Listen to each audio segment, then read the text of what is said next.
Azinma Lochlear. Good morning, Dublin, and a huge welcome from the Emerald Isle to all those watching around the world. Dublin is the capital city of the Republic of Ireland and plays host to the first time to the world's karate's most prestigious tournament, the Karate1 Premier League. The Dublin Karate1 Premier League is the fourth and final tournament of the 2023 season and will determine who will become grand winner in each of the 12 divisions. Our programme comes to you live from the spectacular Sport Island National Indoor Arena, and the programme is being broadcast on selected TV networks and platforms around the world. Not only is the first time for Karate1 Premier League to be hosted in the city of Dublin, but it's the first major world karate event to be held on the island of Ireland. I'm Billy Brennan, and joining me to provide you with live commentary for all of the action is the national coach and former international player for Ireland, Paul Brennan. Paul, welcome. Thanks, Billy. Great to be here. This is the setup we have for the day. This is the schedule. And we start off with female kata and then going on to Kumite, the fighting element. And that's your area of expertise, isn't it, Paul? That's right. We're going to be looking at the female kata gold medal bouts. We've already had the bronze medal session, and there were some tremendous performances among them. Going on to the finals, we have the male 84 kilogram, the female plus 68 kilogram, and the male plus 84, and the medal awards later on as well. Now, Paul, you've been in karate since 1977. All of those years of experience. But this is the first time an event of this nature has been brought to the shores of Ireland. How does that make you feel? Yeah, immensely proud to be involved with the National Federation and to be part of the process down through the years to get us to this level. And the standard of the athletes that you've got on the tatami now, surely when those youngsters are looking and watching these world-class, the best of the best in 12 divisions, they must be looking on in awe to see how they could become one day one of those champions. Yeah, I think it's a huge achievement for us to have the event here, and it will inspire the younger karateka to actually try and achieve this level as well. Now, I know, because I've been involved around sport for so many years, just how much work goes in behind the scenes, and it is thousands of hours of dedication, voluntary work, professionals getting together, planning. How has it made you feel to be part of that team? Absolutely fantastic to be involved in such a high-level event and to have the pleasure to present the event here in Dublin, and it really is a great achievement for us as a national federation. So we're getting ready now for our first match, Paul, and this is the female kata contest between Hong Kong, China and Japan. Female kata gold medal match.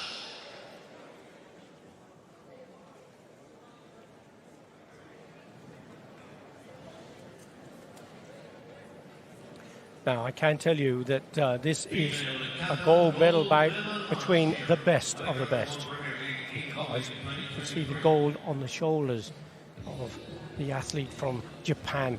Now, that is Hikaru Uno, and that signifies that she is indeed the grand winner. But that may not be for long, because Hong Kong China's Ran Wu Xiong Grace could take the title from her in this match.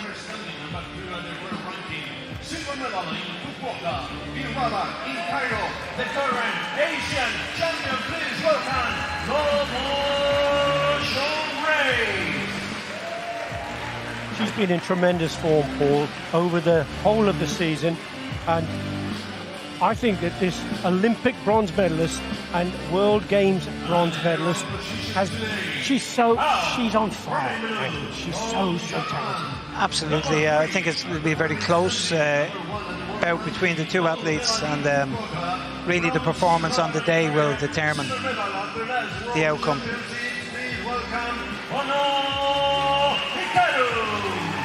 Honor Hikaru.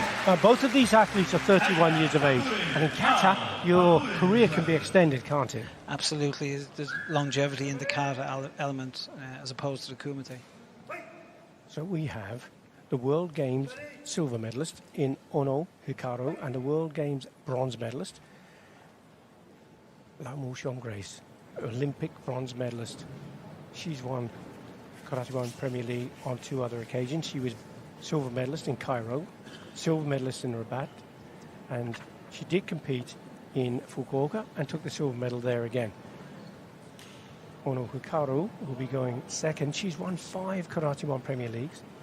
She was third in Cairo, third in Rabat, and she was the champion in Fukuoka. So this was the final, and it's a repeat of that. But this will determine who becomes grand winner.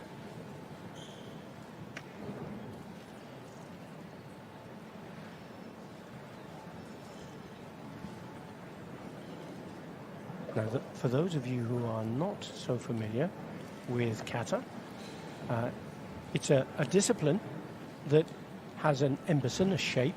It's a performance on the kata, on the mat, of a particular style. And this is going to be the kata Pappuren. And I can tell you that both athletes have chosen the same kata. So you at home, wherever you're watching this from, can make a direct comparison.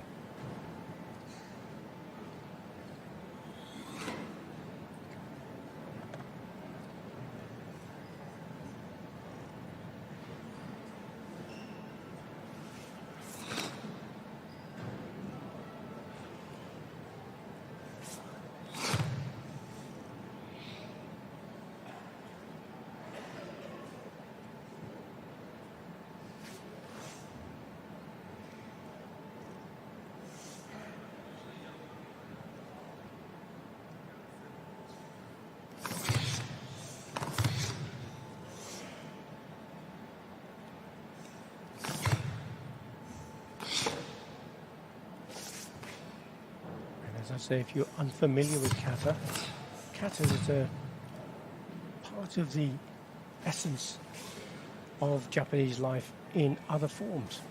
The tea ceremony has a kata, chado, aikido, judo, other martial arts use kata. A way of practice, and it's part of a language that's passed down through the years from one sensei to another. Sensei being the chief instructor of a dojo, place where people train.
Well, now, Lau Xiong Grace has performed a fantastic kata there, has to be said.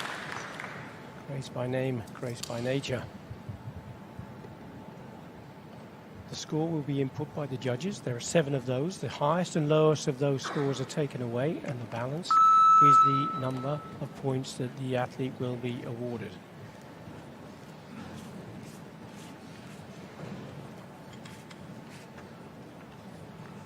So Lamu Xionggrace will leave the tatami and make way for Ono Hikaru. As you see, she's wearing the gold embroidery on the shoulders, and that signifies that she is indeed the grand winner of the 2022 Karate Premier League Series, and potentially has the opportunity to take that title and retain those gold braided shoulders for another season, if she can perform a kata to beat that of Lamu Xionggrace.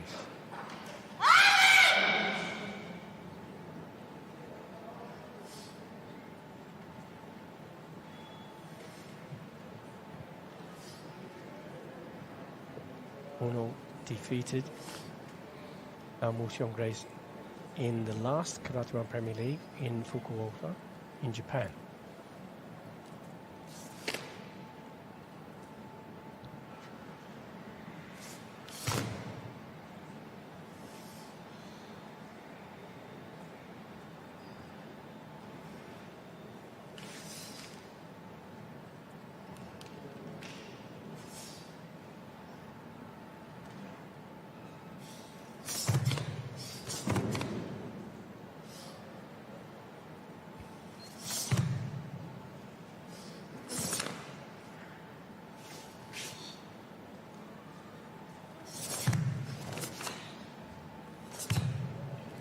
Paul, kata is not your area of expertise, but you are a sensei. You run your own dojos. You have hundreds of students. No doubt you teach kata in your dojos with their gradings, etc.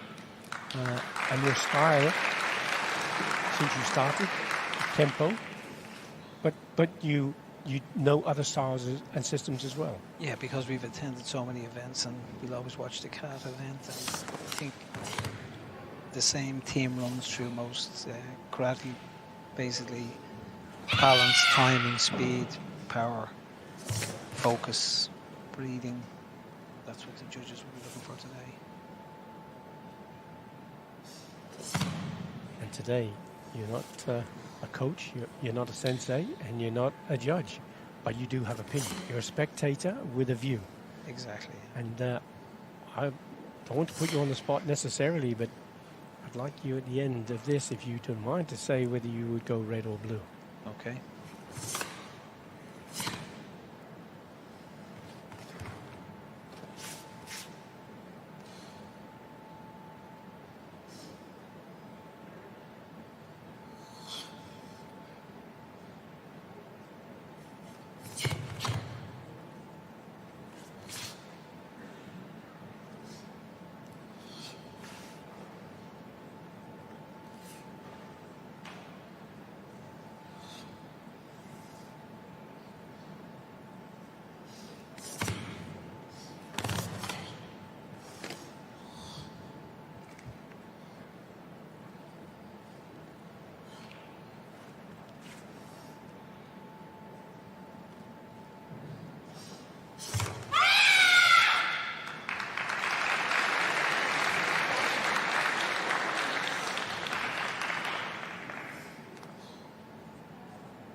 Tremendous concentration from Ono Hikaru, the current grand winner of the Karate1 Premier League. And those scores will be put in. Wherever you're watching, viewers will no doubt have your own opinion of whether they believe red or blue was to win. And Paul, you've kindly volunteered Well, to give your opinion. in my humble opinion, I think the current champion will retain it. I think You do indeed. And can you tell me why? I think really her posture in the area and her focus and concentration. She was a little bit more focused, I think, personally. But it was very close. I mean, both calves were Very excellent. close. Well, let's have a look. Red or blue? Which will it be? And you're right, Paul. You should be a Kata coach as well as a Kumite coach. And it is indeed 45.3. 45-3 against 44.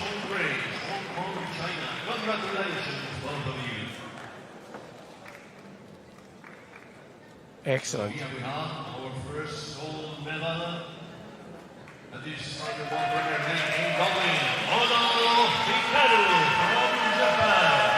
So the first ever gold medal to be awarded for a Karate1 Premier League in Dublin.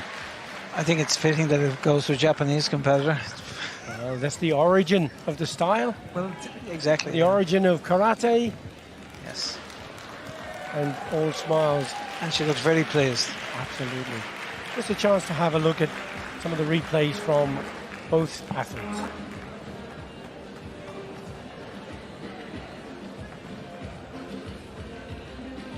Once again, we are having our money ready for some Kumite action.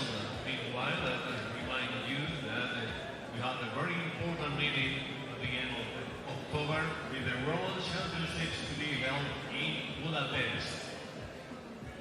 We can't miss it, of course. The World Championships at the end of October in Budapest. And as we heard the ring speaker, Josian Redondo, reminding us that this is indeed a World Championship year, and no doubt you will be there, Paul, with Team Ireland. Yes, we've selected 5 male athletes and 3 female athletes, and we'll have male team, female team as well, and 2 kata competitors as well. So Tremendous. yeah. That's tremendous. We're going to move away now from kata and onto your area of expertise, Paul. Kumite, minus 50 kilogram female Kumite category. And in Kumite, we have seen a major change in the presentation of the event, and we now have a different scoring system. Instead of flags, we have clickers, and we'll be able to talk about that in a few minutes as we go through. But at the moment, we have the athletes getting ready to come onto the tatami and make their way out. And this is Croatia's Emma Scardelli. She's up against Venezuela's Jorgelis Salazar, who has that gold braid or the gold embroidery on her shoulders, as you see, and that signifies she is indeed the current grand winner. And I can tell you that she is retaining that title because she's win or lose this bout, she cannot be beaten. Yeah, she was the only person to come into the championship with that. Yeah, well, yep, there was one other. There was one other, which was Angelika Teliuga. Exactly. But fantastic athletes. Fantastic. Silver medal at the Under-21 European Championships. She's a young, promising star. Please welcome Emma Scardelli. Emma Scardelli, she has that little mark under her eye, so she's taken an injury along the way, and that will be watched carefully by the referee panel. Now, wearing blue colors from Venezuela, number 1 at the Premier League, number 1 at the world ranking, bronze medal in Fukuoka, silver in Cairo, gold medal in Goa, bronze medal at the last Pan American Championship. Please welcome Jorgelis Salazar. There she is, Jorgelis Salazar, grand winner 2022 and 2023. So maybe there's a little less pressure on her here, Paul, do you think? Or will she be going for this anyway? I think she'll want to win it regardless, but obviously she has the overall title as well, but I think it'll take some of the pressure off her. And she's up against a young 19-year-old from Croatia. Now Scardelli, on paper, should be beaten. But with youngsters, they've got no fear, they've got no expectation, have they? No, absolutely nothing to lose for her to get to this final is a fantastic achievement for a young 19-year-old girl. I mentioned that there is a change to the rules, and we don't have the flags anymore. This is so special, this Karate1 Premier League here in Dublin, because this is the first time that the clicker system or the joysticks have been used for Karate1 Premier League, and it's the last testing base before a decision is made on whether it should go to the World Championships or stay with the flags. What do you feel as a coach? I think based on what we've seen over the weekend, I think they'll be keen to keep the system in place. I think it has worked very well. It looks very clean, it looks very professional, doesn't it? And to explain how the system does work, there are 4 judges seated around the tatami. They each have a red and a blue joystick. The centre referee's job is to be a conductor of events, to oversee the form that's going on, to make sure that there are no falling foul of the rules. And the judge's job is to look for points. We can see here that there has indeed been a point scored, as 2 of the judges, a minimum of 2 of the judges, agree that Salazar should be given a 1-point score. And she'll also get a senchu, which you can see around the number 1 on the scoreboard. That signifies the senchu pass. That was incredibly fast, wasn't it, Paul? Absolutely. Great takedown and Gakazuki to the opponents. That takedown, that foot sweep, just took the youngster completely by surprise. Took her off her feet, didn't it? Absolutely, and then the follow-up technique has to be immediate, so it was a fantastic application of the technique. So already, with 4 points on the scoreboard, there is a video review request, and that's come from the coach of Emma Scardelli. There's the punches you see going in. So that score is secure. That's in the bag. The question is whether Scardelli in red scored first with that kick. Now, if the kick went through and past the body, it probably didn't score. But the video review team are going to make a decision, and the decision is no, it didn't. No, she cleared a kick away to enable her to sweep. So the coach has now lost the card.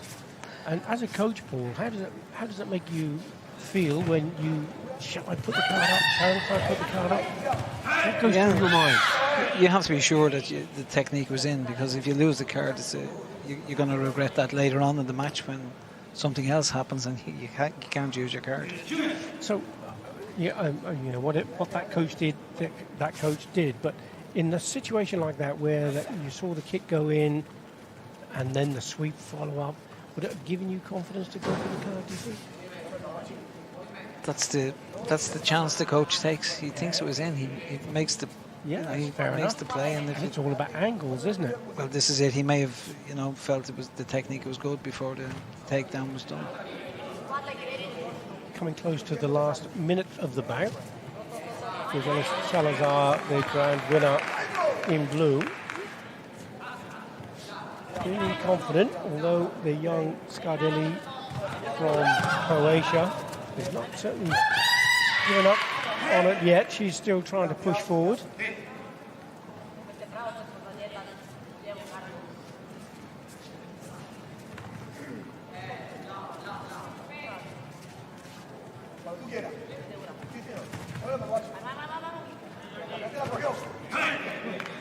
Scardelli putting enough pressure on the ground winner to force her to step off the tatami.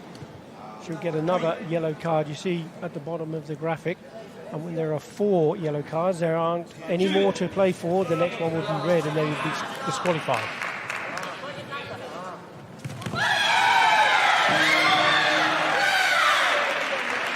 Another point from Salazar. 3 judges have gone. That's what those blue flags are. You can see that. I refer to the 19-year-old, the youngsters, and the youngsters that you have in Onakai and Ireland, Paul. There's some fantastic talent there. You even have, but you do have a youth Olympian. We do indeed, yeah. He competed yesterday here. He's just 21, but he was a Youth Olympic medalist and European Junior Cadet and under 21 medalist. So, you know, he's a bright prospect for the future. And as the national coach, of course, you have assistant coaches and you have a structure that you work with. Yeah, we've got coaches for the juniors, for the under 14s, for the cadets 14 to 16, and then for the senior athletes. And that's very important for development. If we don't have the younger ones coming through, we won't produce the athletes for the future. Absolutely, and it's the and with the Karate1 series, the youth, under 21, senior world championships. I referred to it before with in the bronze medal matches as a kind of conveyor belt, and it's the same for the national structure. Yeah, we have to have that gradual progression through the different age groups and the development, and then identify the tournaments they should attend to get the experience and test their ability at the international level by going to the youth leagues initially and then on to European or Worlds. How difficult is it to keep young people interested, because they have all sorts of pulls on their time, their education, family life, resources? It must be so difficult to keep people motivated. It is, but I think the enjoyment within the sport and the fact that they can dedicate themselves for such a long time is really helpful, you know.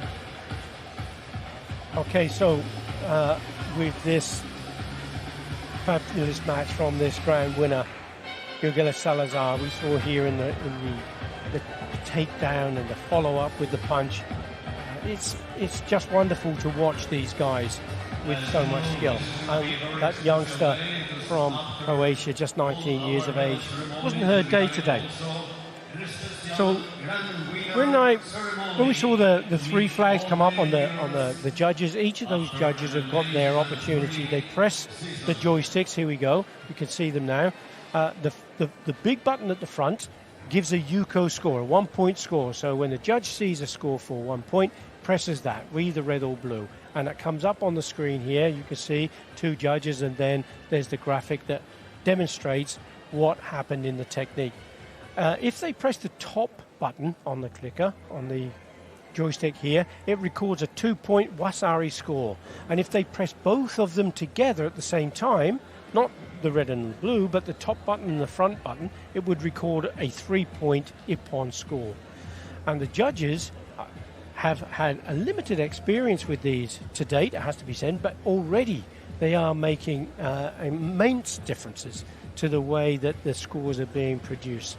And the coaches generally, it has to be said, have been in favour. The athletes are in favour, and it looks to be working well, isn't it? Yeah, I think it's a much smoother process because the referee is given the signal to stop the fight, so there's less interruption where maybe he thinks there's a score, he stopped, one flag goes out.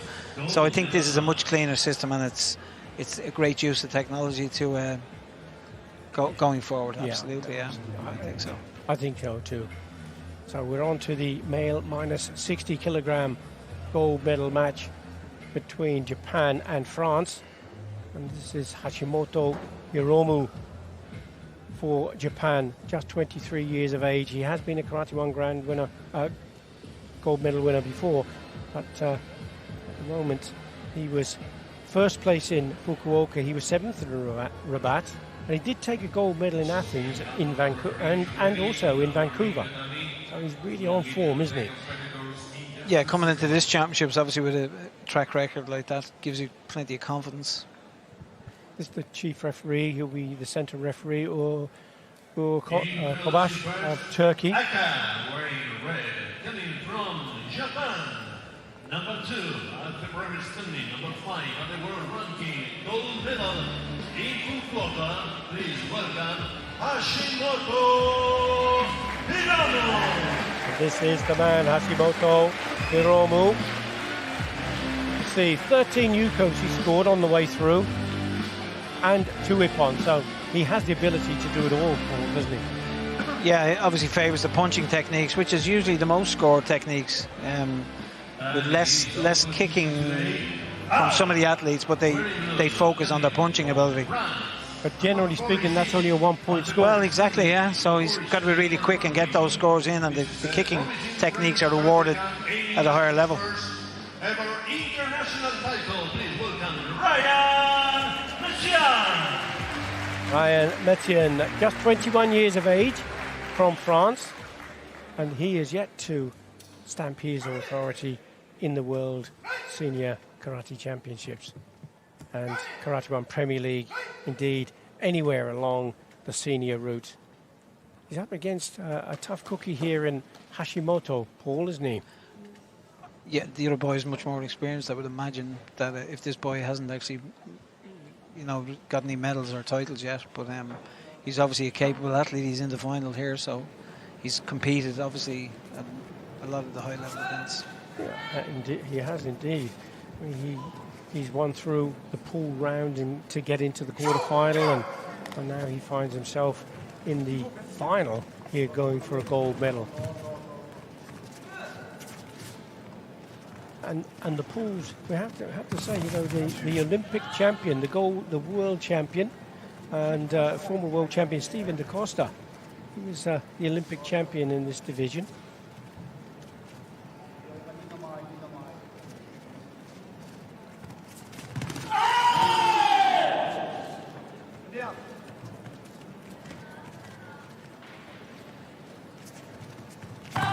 Because in the Olympics, the divisions were merged. That's right, yeah. It was minus 67, exactly, yeah. so it would have included the athletes from this group division as well. Absolutely. Just in case anybody was thinking, oh, hang on, Stephen Da Costa's a slightly different kettle of fish. Well, he often is. And here we are with the first warning, and it's gone against Messian of France with that yellow card.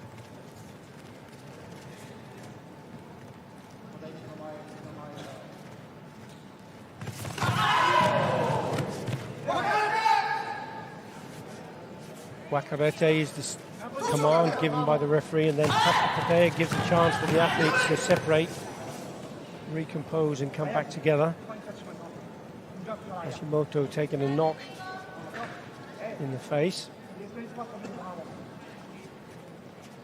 And contact is part of the sport. Accidental contact, you see here, there was a knock with the head. That happened in the eliminations. That's correct, in the rounds as well. And maybe this is something that we have to be cautious of as coaches, is that right? Well, I'm always cautious when I tell people avoid ducking too much, because, if you come up like that underneath somebody's chin, someone's going to get injured. So he has indeed received a contact warning. And now he's on his third yellow card. He gets one more yellow card, and then it would be red and he'd lose the match. So we still have 1 minute 50 seconds of the match to go as well. So he needs to be very careful. And again, that merging of the Category 1, Category 2 is just one line of warnings and penalties now, Paul, isn't there? Yeah, and I think it's a much better system because, you're warned for any infractions or rules, and you can't use them to sort of control the match using escape and then contact separately. So this makes it the athletes much more focused. Goes over the top of the punch.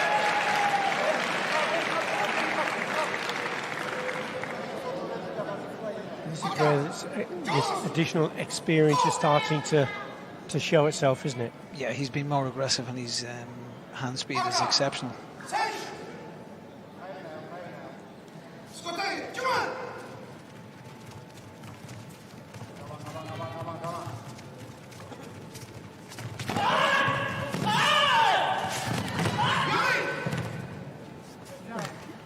Plenty of ferocity from Ryan Messian of France, wearing the blue colours. There's only 1 point between the two of them. Moto also has the century, that green square around the number 1. That gives the advantage. And that's all changed as well, isn't it, Paul? If it's, let's say it's 3-3 at the end of the bout. One could have got 3 punches. Yuko's 1 point each. The other could have got 1 ippon, 3 points. It'll be the 3-point ippon that wins, won't it? Yeah, because it's rewarding the skill level, basically. That's to promote the athlete with the higher skill. If he's kicking and it's a draw, he will get the decision. So these have been exciting changes and innovations from the World Karate Federation, I think. Absolutely, and I think it's reflected in the actual sport itself that people have become better kickers, really. More flexibility, a lot more training with plyometrics and all sorts of things going on, aren't there? Especially we develop it with the juniors as they, when they start, we have to focus on flexibility and the ability to kick and have that ability to score.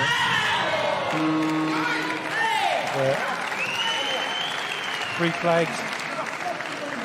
3 judges have gone for the score for Hashimoto. Hiromu, he'll take another 1 point. Yuko score.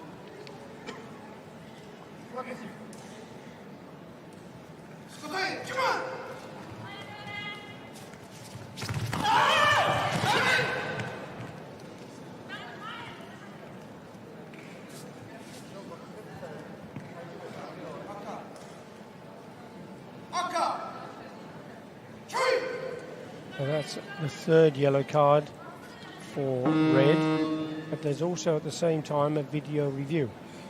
You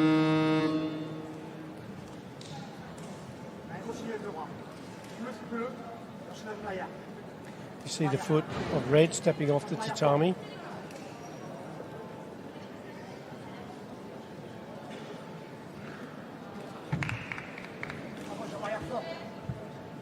And no score from blue. So, coach has lost the card. Moto still leading, 2 points to 0. We also have that Senchu.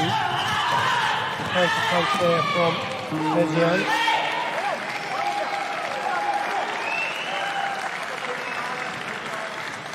Interesting that the Japanese boy that was winning still decided to go forward. He obviously felt that was his best tactic, rather than going backwards. And a great observation, Paul, because often we see this in so many times, don't you, when they try to hold on to that win and then the pressure builds, and then it slips away. Exactly, and if something's working for you, it's probably best to keep going.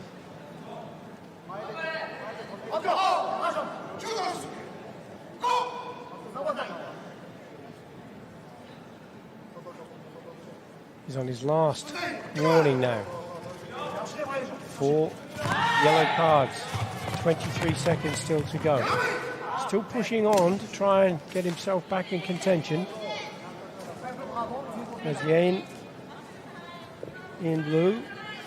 Just that 20 seconds left to get himself in there. But Hashimoto having no intention whatsoever of moving back.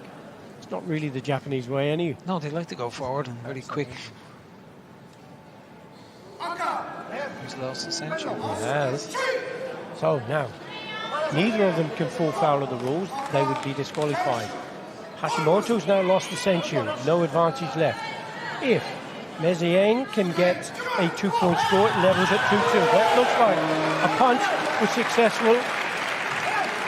Ayan Mezien has got himself one of those points. Closes the gap. Just one Yuko, one single point score between it. And it'll be 3-3. Then it will be a decision on who got the highest level of scores. Whether all Yuko 1 point, a Sari or an Ippon, or does it go down to the referee's judgment?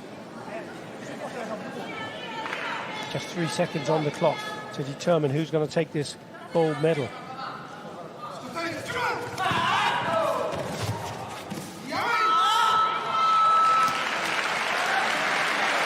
Kind of almost dived into him. Well, he wasn't taking any chances. He certainly wasn't, was he? But he has taken the gold medal. Gold medal, Hashimoto Hiromu. From Japan, silver medal, Ryan Lezian. From France, congratulations, both of you. That was a pretty tight match. That did go pretty much to the wire, didn't it, Paul? Yeah, in fairness to the French boy, like he pushed on and he forced the Jogoi from the Japanese competitor, and you know, he gave it everything he had in that event. And I think, as you say, 1 point in the end. It's all very small margins at this level. Exactly, it is. It is indeed.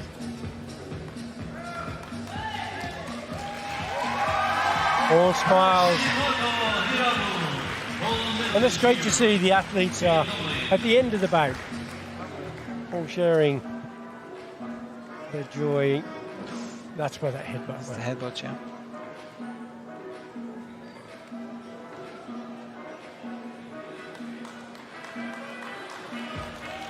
And that's it's the consequence of bone on bone. That's why these pads and safety equipment is so important.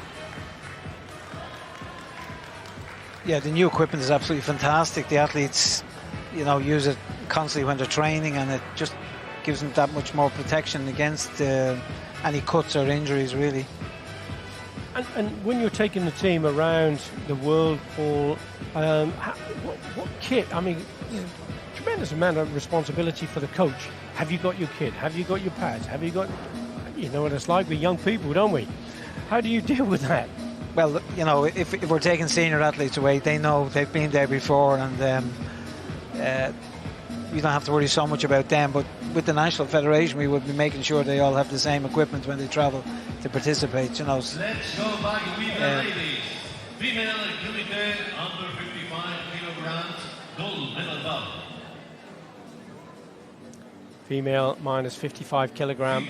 We have a treat here. Certainly with one of the athletes, we have an Olympian, an Olympic silver medalist coming out, a World Games gold medalist. And here she is, wearing that gold embroidery, signifying the fact that she is indeed the grand winner, and she will retain it because she is just in sensational form in this World Championship year.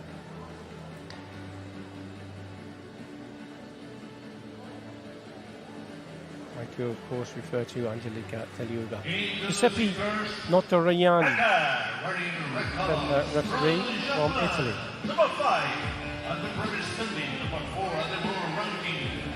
Silver medal in Fukuoka, please welcome Nakamura Shiori. Nakamura Shiori, 30 years of age.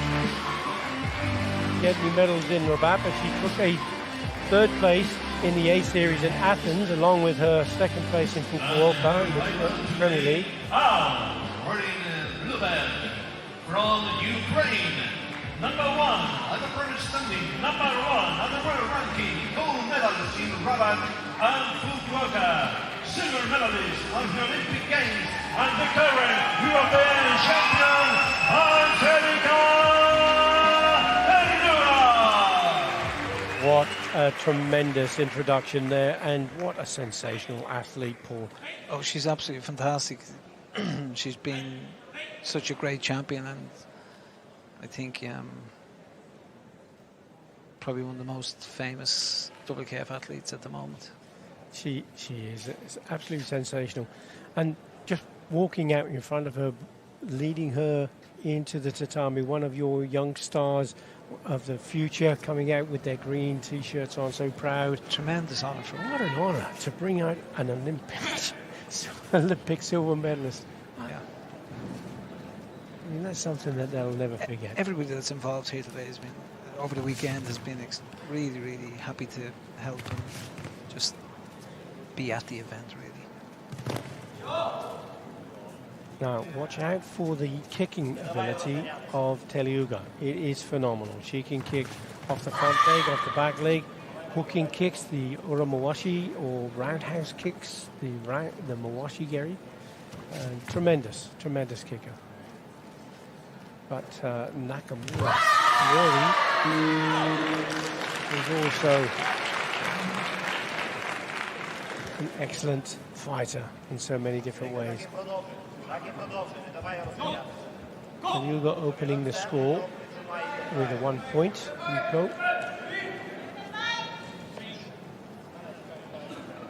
just looks so calm and unfazed by anything, doesn't she? Yeah, because she has such kicking ability, but she punches so well with that front punch, which is the first thing she scored with there. And you're always under threat when you're fighting against her. On unusual occasions when she's been trailing, I've seen her trailing 3 points to 0, and she doesn't change her style, and she just ping, ping, ping, and back she comes in and perhaps wins the match 6-3 or something like that. Yeah. It's the ability to stay calm under pressure. Yeah.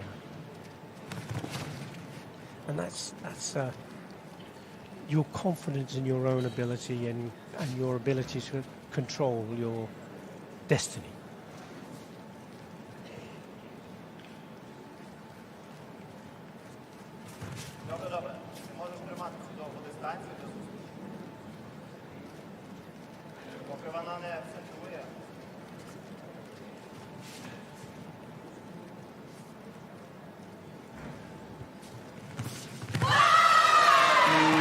Hand you were talking about, Paul. Yeah, she anticipated it coming in. She knew the Japanese girl was going to have to attack.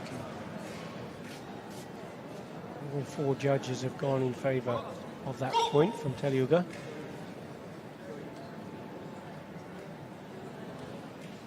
She has a tremendous social media following as well, Teliuga, and she's quite a humble person in many ways.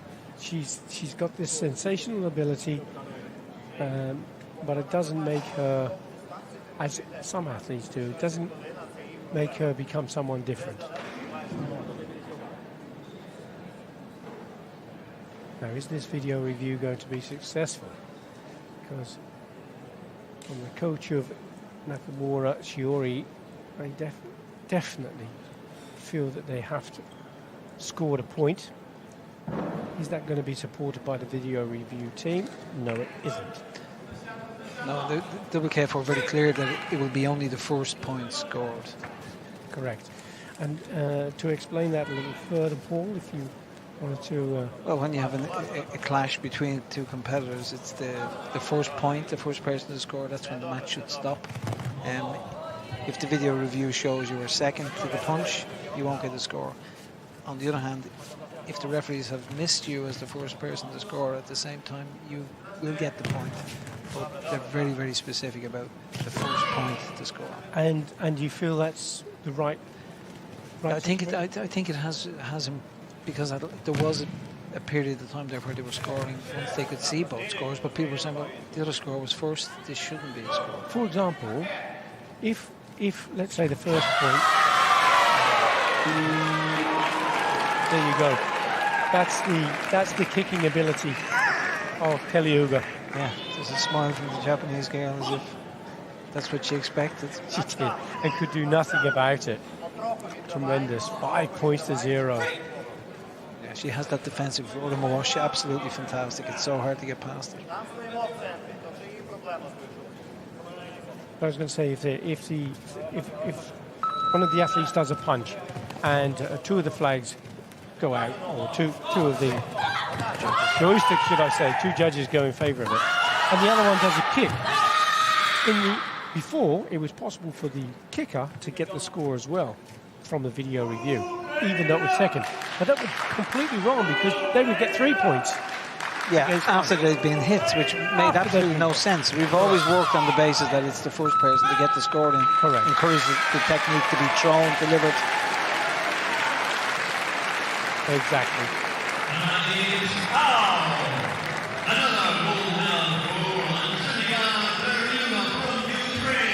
And can I just say that in fact is her 16th Karate1 Premier League gold medal. 16th. Absolutely fantastic, yeah. 5 silver and 6 bronze she's had as well. What a sensational athlete. Angelica Teliuga. Angelica Teliuga, gold medalist here, and already the 2023 grand winner. Hey. Congratulations. Brilliant.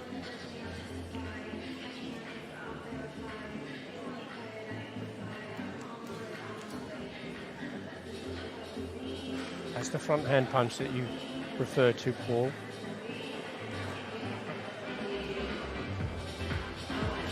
Watch for this leg. Hook way up over the shoulder.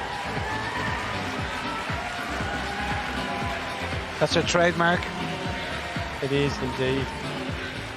And even though all of those athletes around the world in this division know it's coming, the speed and the agility and the flexibility just completely takes them by surprise every time. Yeah, because the other athlete has to commit to attack. They've no choice. You're losing 3-0. You have to go for it. We're on to the male minus 67 kilogram category now, and this is a match between Greece and Japan.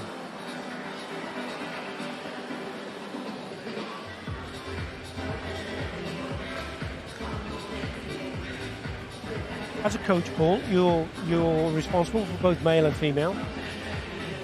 As the head coach, yes, The the overall. But do you have separate coaches that run the female program and the male program? Yeah, because initially when I took over as one of the national coaches, I worked just specifically with the female athletes, and one of our national coaches now is in charge of the female squad, and we have a male squad as well. And they will train separately, but sometimes we'll bring them together. Just because of the smiles on the faces there, they got that photograph going past with that superstar of karate. Female minus 61.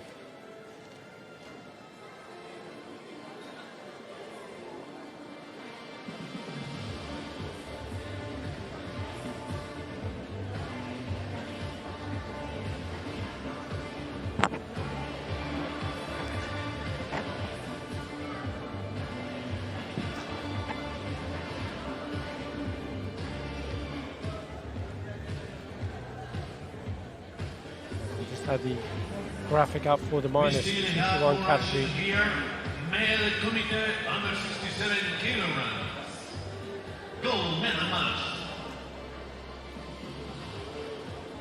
Our main event here in the Sport Island National Indoor Arena. Male Kumite under 67 kilograms. Gold medal match.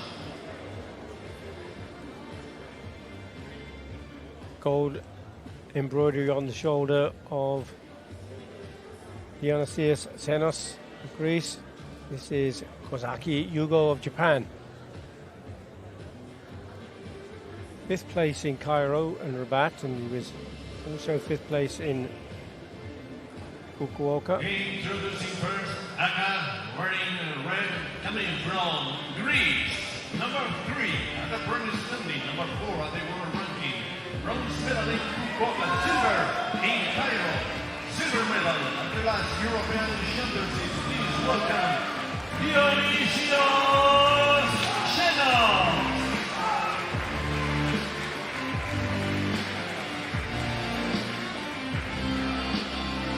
This fighter has got such confidence in the ability, hasn't he, Paul?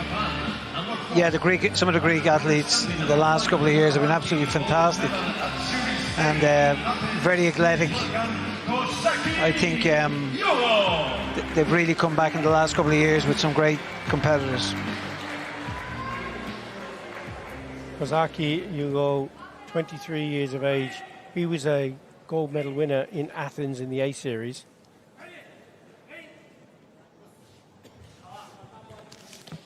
Won his semi-final 8-0.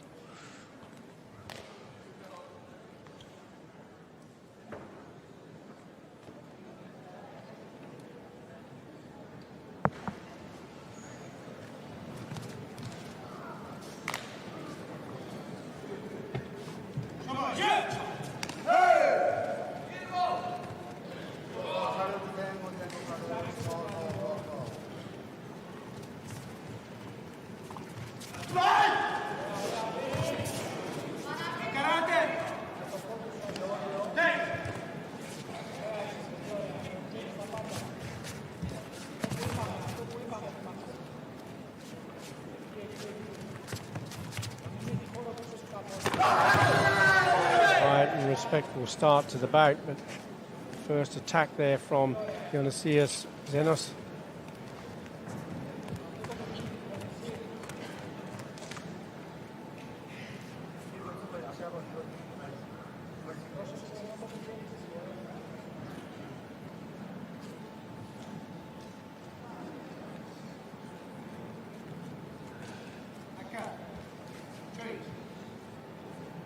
Zenos receiving that first warning for pushing.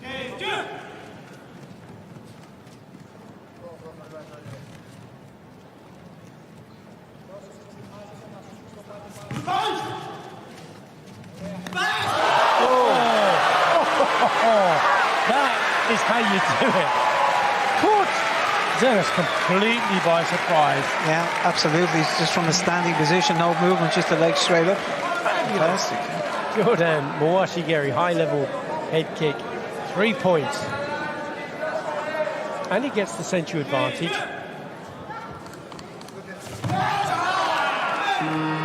There's another point as well. Zenos, who has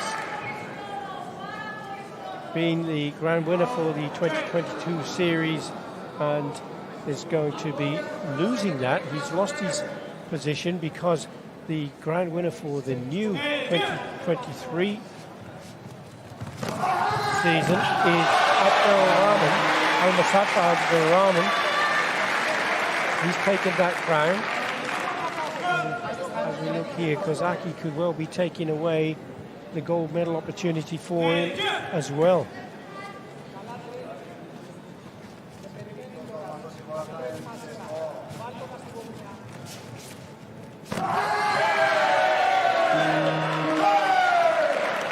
They've clawed a 1 point score back. Kozaki was a bit unlucky though. He ducked and tried to come out of that corner. Paul? Yeah, he was trying to keep the distance just a bit too long for an attack, but Zenos managed to close the gap quickly. Did you see that kick? Blue again, yeah, front wash, absolutely fabulous. Oh, it was the other leg this time. Yeah, Tremendous. but there's an appeal from the red competitor as well. Yeah, so yeah, He's looking for a kick as well. video review request. Now watch for the top right-hand screen as the kick comes up there.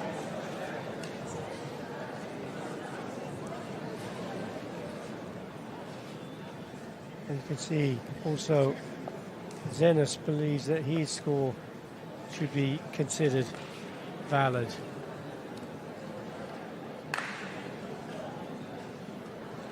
Zenos flying through the air in that video review. For the punch. Or was it in range? He didn't get the score from the judges. He could get the score if the video review referee believes it's valid because it was first. There he is in full flight. You can see it better from this angle. It looks like it was blocked.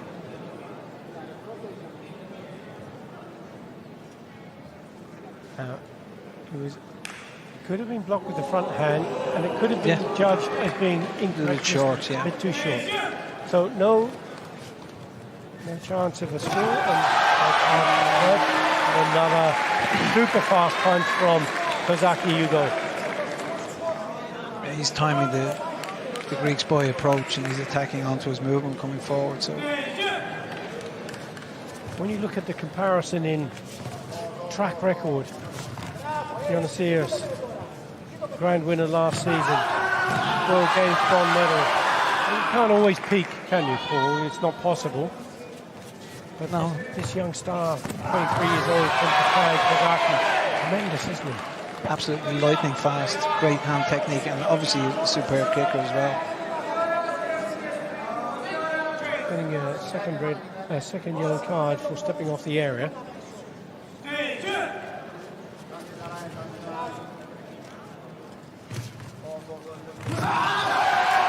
That was more like it from Zenos. That was a good punch.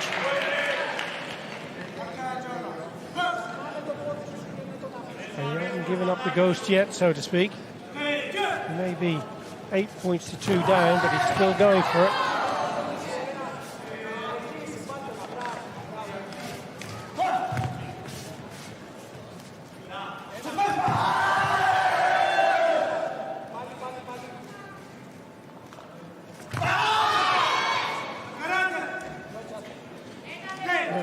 see that quite a bit now, don't you, Paul, where the punch goes and then the body comes in afterwards to close them down in case you don't get the score. Yeah, clinching. And then it's wakarate. Yeah. That's part of the protection. Part of the game, isn't it? It's within the rules. Well, that's the competitors will use every advantage that they have. Yeah. Of course they will. As coaches, that you would suggest they do, wouldn't you? Yeah, we'll teach them that there's a couple of options after they've thrown the punch. Yes. To make sure they don't get hit. That's it. So there's a kick to the body from Kozaki. And if he gets this, it'll be over. Absolutely. It'll be more than an 8-point differential.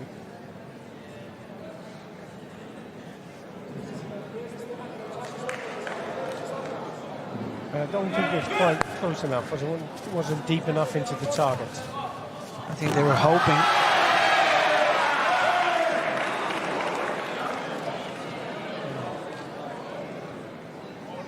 Zenos was a bit frustrated. He turned to his coach, he kind of put his arms out. He felt he'd scored a point there.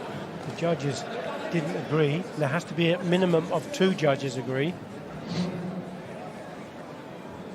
And the coach doesn't have the facility to put that card up in this bout any longer. Kozaki stepped off the tatami, off the mat.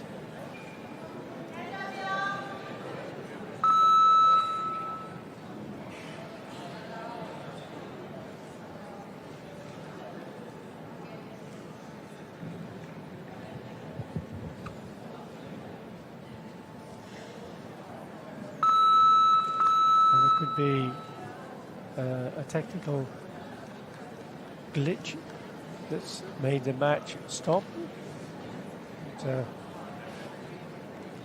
in the meantime, from your point of view, Zenos, what's he going to do now? He still has 49 seconds left. I think he'll, you know, if he can get 1 or 2 punches back and then the kick, it just puts more pressure on his opponent to try and defend that lead. Have a look here at this. There's that Yodan kick. Fabulous, absolutely. And we heard the clip from here, didn't we? When he did it in just real a nice slap. Great control. But that's there's the second one. Oh yeah. But the safety equipment is so good because it protects the athletes as well.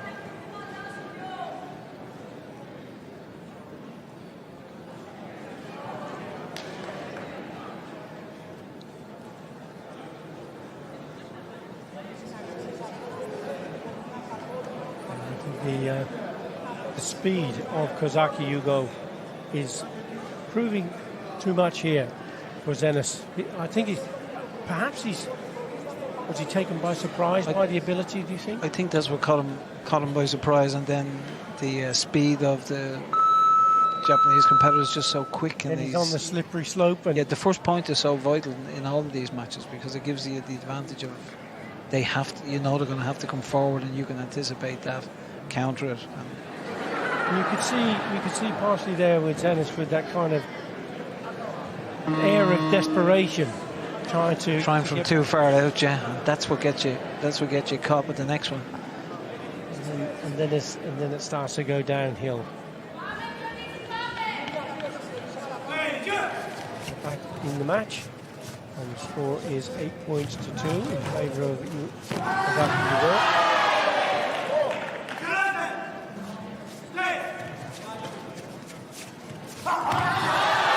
Another good counter punch from Kozaki. I think Zenos' only chance now is to actually get him to Jogai and lose that Senshu and get on Hansuka Chui. Yeah, because if he Jogai, he steps off the mat. He has the Senshu. Still has 27 seconds. Game. Kozaki takes the punch and a point. 10 points to 2. The score, that will mean there's an 8-point differential. And he takes the match. Well, that was sensational performance, wasn't it? Two super kicks and great management of the area. Tremendous. When you make a comparison in their abilities on paper. That's the trouble with paper. It's only theory when it's on paper. Yeah. On the mat, it's reality. And there's a reality check for Zenas, wasn't there? This young star from Japan. World Championship year, Paul. Absolutely, that'll do his confidence no harm. And what's that going to do to the selectors for Japan? It's a big problem. What a problem to enjoy, to have. Absolutely, fantastic, yeah. Enjoy again some of this with those kicks. That kick coming up. You're almost standing chest to chest when the kick comes up. Tremendous, isn't it? Yeah, nice little hole there as well to make sure he doesn't move away. And when you were referring to earlier, Paul, about flexibility, there's an example. That's an example, yeah. And here again, look, up came the kick. Absolutely, yeah. And all the athletes at this level have that ability. You know, they really do. But then, do they have the confidence to try it at the right time? Do they have, because this is all about margins, isn't it? But, you know, let's be honest, Zenas was grand winner. He's been on tremendous form this season. Maybe today is a bit of an off day for him. Maybe it's because this young guy's come in and took him completely by surprise. Whatever the reasons are, they all, as you say, have such fantastic ability, don't they? Yeah, it's the quality of training that they do to consistently repeat techniques. It's time for the ladies again. Female Kumite under 61 kilograms gold medal bout. So we have the female minus 61 kilogram category now. Again, a fighter from Japan. They're well represented here today, Billy. They have something like over 30 athletes in the Karate1 Premier League, but they're in medal bouts in all of the Kata medal bouts, in junior, in the bronze medal bouts. Just tremendous. Grace Lau Mushong Grace, she was sensational. But again, Japan is such a powerhouse. And it's Kata and Kumite. Exactly, both disciplines, yes. Yeah. And at different weights in the Kumite. Team, individual. Sensation. Shimada Ferrara, 22 years of age, silver medalist in the A Series in Athens. He has been a Karate1 Grand winner, gold medal winner, not a grand medal, gold medal winner. He was first in football. Turkey, number 69 of the world ranking. Surprising here, everyone, please welcome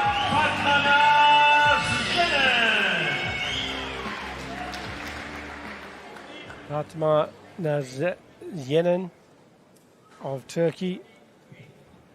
Another really strong country, isn't it, Paul? Some fantastic athletes down through the years.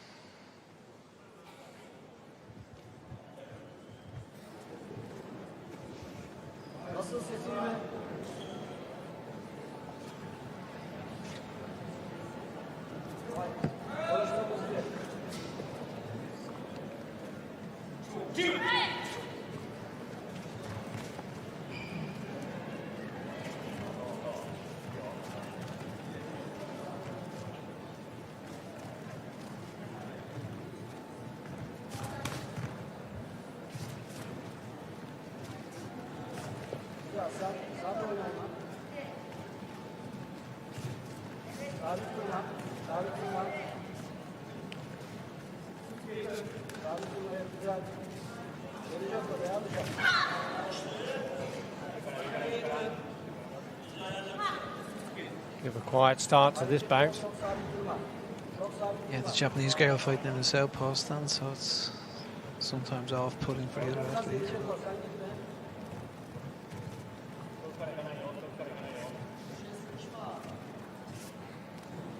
Talking about Japan having such strength of depth in both Kata and Kumite.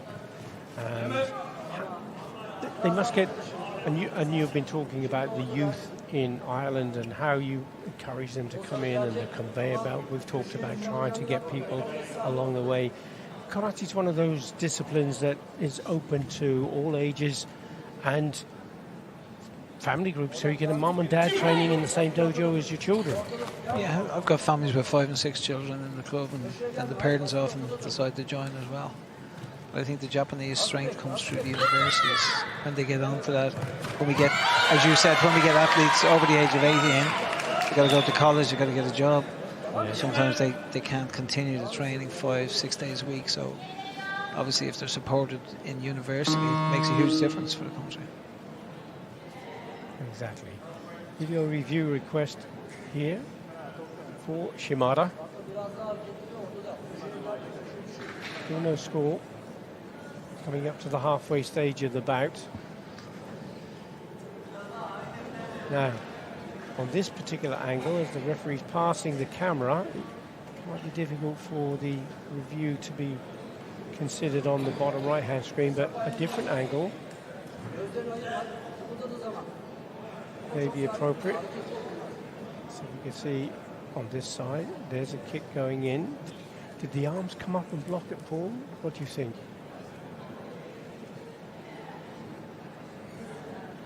It's difficult to see there, Billy, but the video review people. Yeah, looks like she got her hands up to block it. Well, there's the referee's looking at the same images. And yeah, she blocked it. She got her hands up just in time and blocked that. So she won't get the score.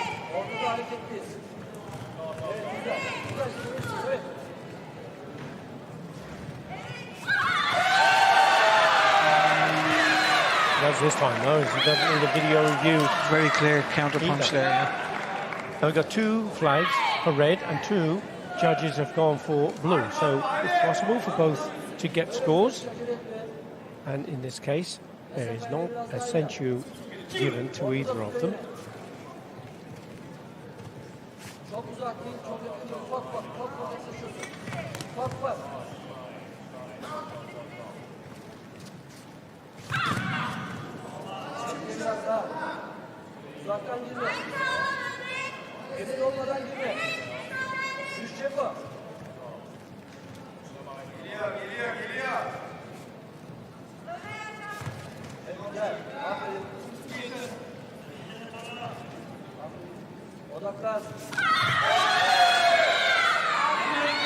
Punches being exchanged, but to try and get the ideal technique, it's a bit like when they both have to converge at the same time, so potential for impact could be strong, although it has to be 100% under control.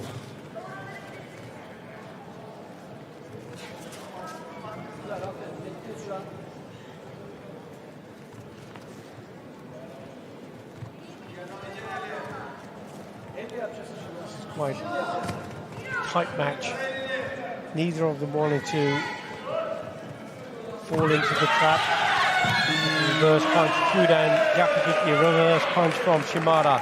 Sarara of Japan in red. 2 of the judges have gone for the score.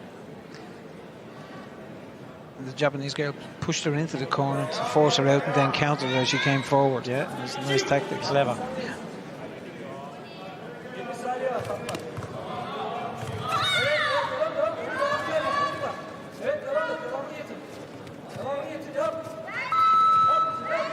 Into the last 15 seconds now. It's Yenin has to come forward if he wants to take this gold medal in the 4th and final Karate1 Premier League of the 2023 season here in Dublin, Ireland. But it's going to be a gold medal for Shimada Sarara of Japan, unless this video review changes that. There is a video review for blue. Was it within time? If it was within time, it can be a score potentially. Now, Yenin has thrown the punch over the top. But did it go past? Yeah, it's missed. Looked like she may have ducked underneath. Yeah. And the punch may have passed by her head. And it is no score, and it is indeed the gold medal and a win to Shimada. It is Kata from Japan. Silver medal from Sweden, from Turkey. Thank you very much. And congratulations, both of you.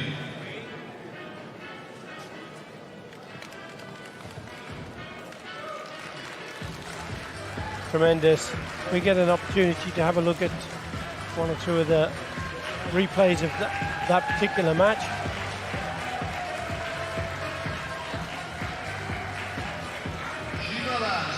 From Japan.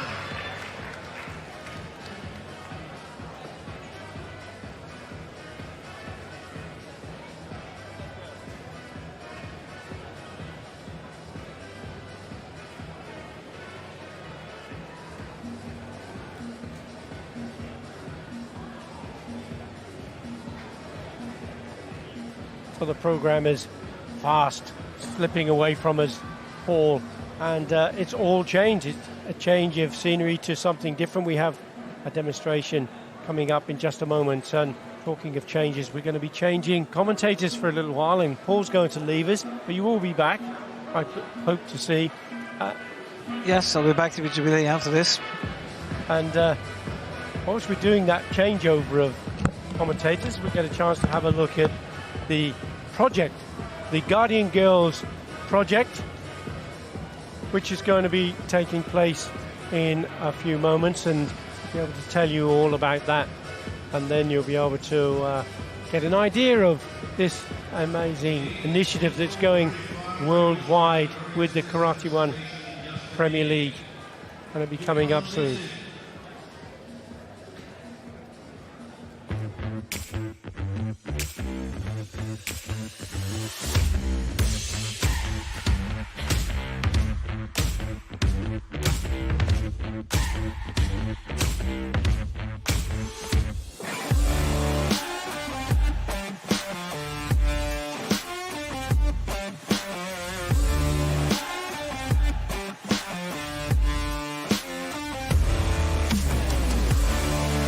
The aim of this program is to really empower women to have skills. Hopefully they never need to use them, but they have them to feel confident if they ever do get into a situation where they feel uncomfortable or in a dangerous situation.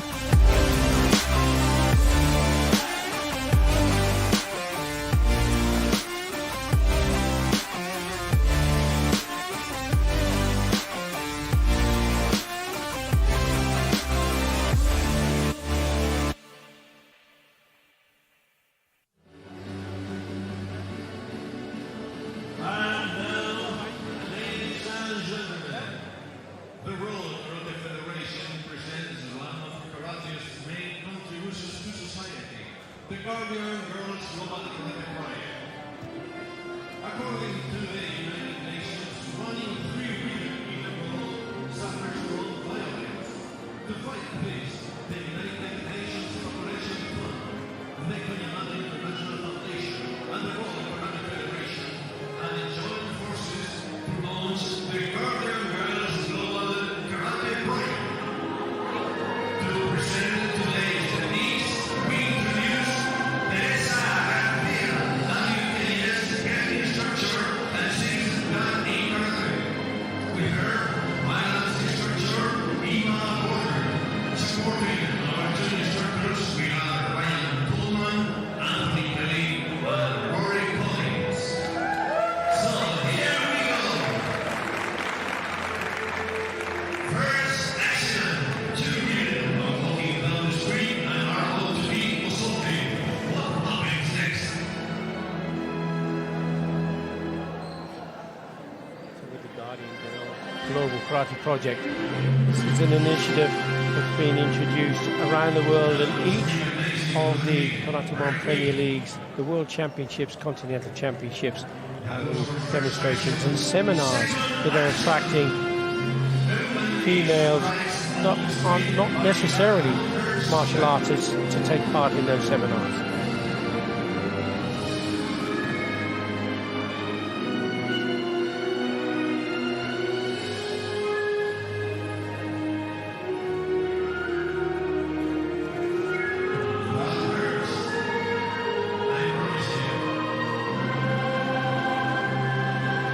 objective of these techniques is not to stand and fight, but to simply get yourself out of danger as quickly and as safely as possible.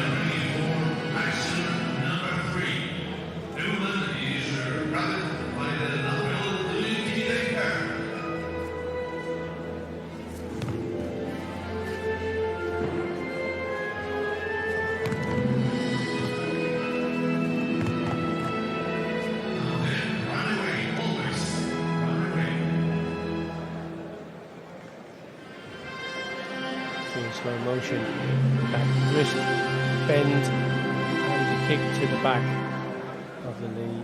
Kicks, of course, can be attacked to any vital point.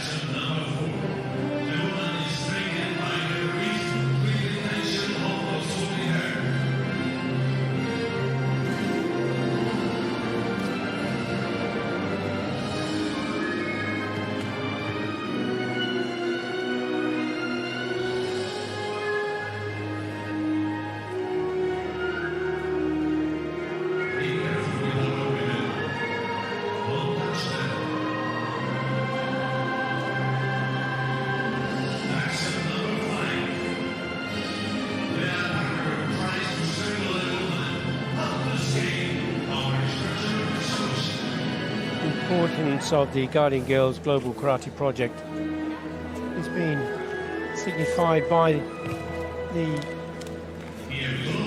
view of the United Nations that 1 in 3 women in the world suffers from violence. To fight this, the United Nations Population Fund, joining forces with the Koimara International Foundation and the World Karate Federation, have put this project together.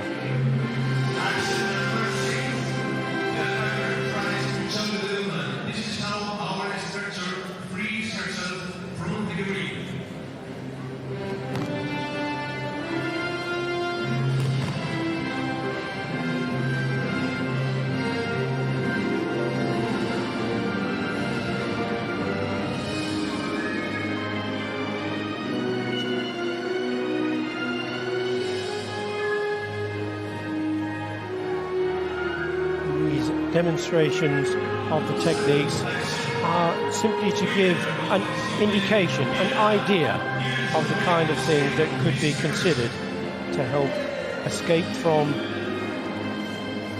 a potential assault.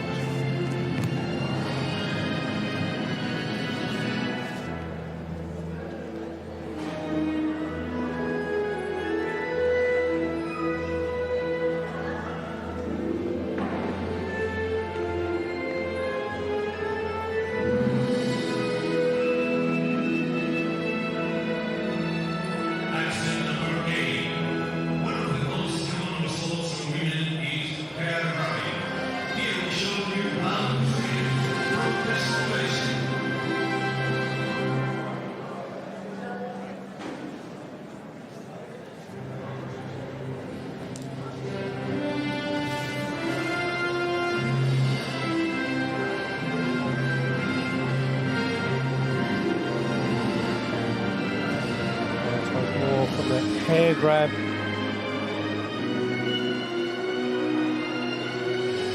As I suggested, that kick to the body could equally be a kick to the groin, depending on the circumstances.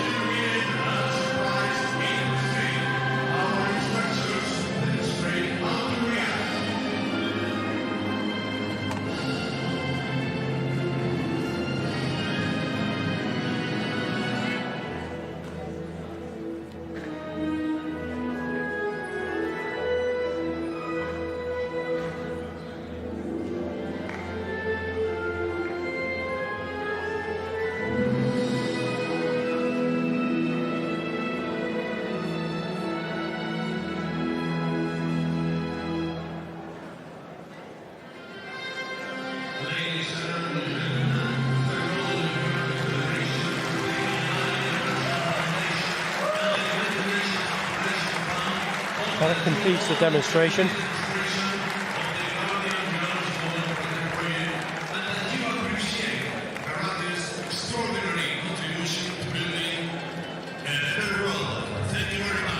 As the ring speaker announced there, the United Nations Population Fund. Hope that you have enjoyed this demonstration. And as we have a chance to have a look at the video once more of this extraordinary contribution by the world of karate to making a better world.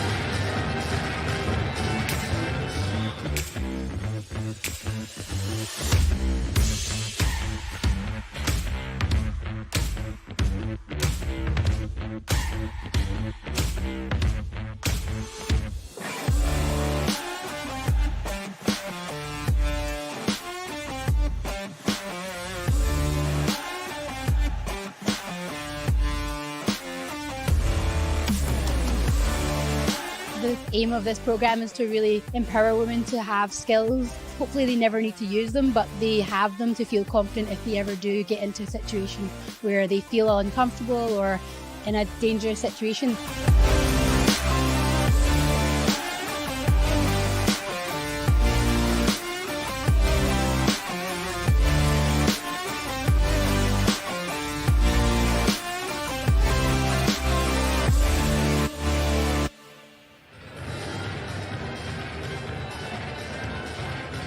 Well, that was an insight into the Guardian Girls project, and now we're going to be moving back to the tatami for some more karate action and gold medals. And the first one up once more, this time the male kata grand final. And this is going to be a match between Japan on both counts. Just before we get into the match, I would like to introduce you now to the workhorse, the leader. The name of this individual is so well known around Ireland and around the WKF now, because sitting next to me and joining me in a moment is the man who's responsible for putting all of this fantastic event together here in Dublin. It's the President of the Irish Karate Federation, the National Federation for Ireland, is Onakai, and also the Chief Executive and owner of the Chris Kelly Group, and it is indeed Mr. Chris Kelly. Welcome, Chris. Thank you, Billy. Thank you for that lovely introduction. Well, and well-deserved, because I have to say I'm so amazed with the ability of the Federation to pull together so many amazing athletes from your dojos around to become volunteers who've put on such an incredible show. It looks sensational. How have you managed to motivate everybody to do this? Yeah, it's easy. That's the Irish hospitality. That's what we do. That's exactly what we do. We want to entertain our guests. We want to welcome to the world. We want to showcase our country and our city, and hopefully we've achieved that this weekend. You have indeed, because every single person I've spoken with have been amazed at the ability that you've pulled together such a fantastic show. The venue looks wonderful. The Sport Island National Campus is sensational. The aquatic centre just around the corner. The warm-up area is an athletics track, indoor athletics track. How did you manage to get the National Federation, the Sport Island, the government, all of these organisations, how did you convince them that this is the right thing for Ireland? Well, the WKF is a world brand.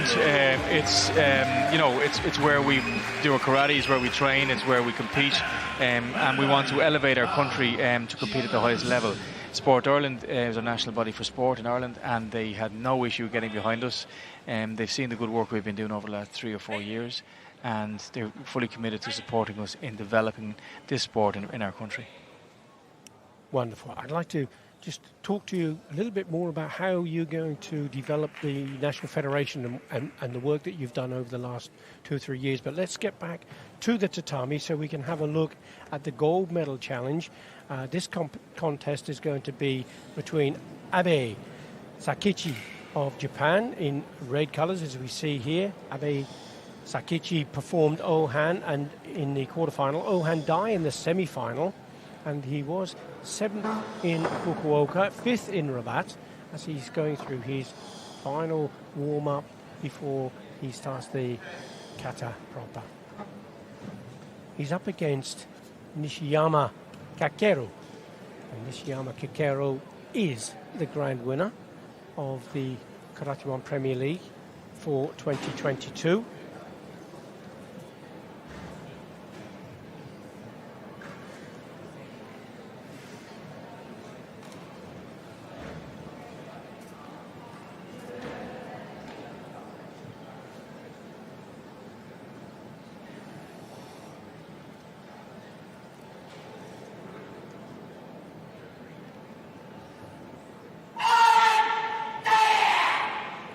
Choice of kata is Anandai.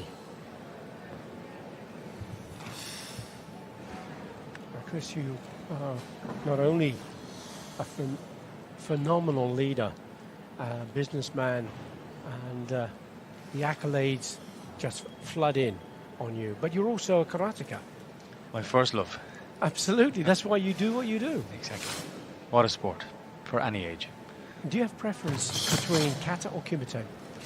No preference, but I do believe kata is the milestone key on. You need to have that correct. If you don't, forget doing kumite. The standard and the basics must come first before you can be a good kumite player. And style of karate? Shotokan is my style. But I love all styles, but that's my style.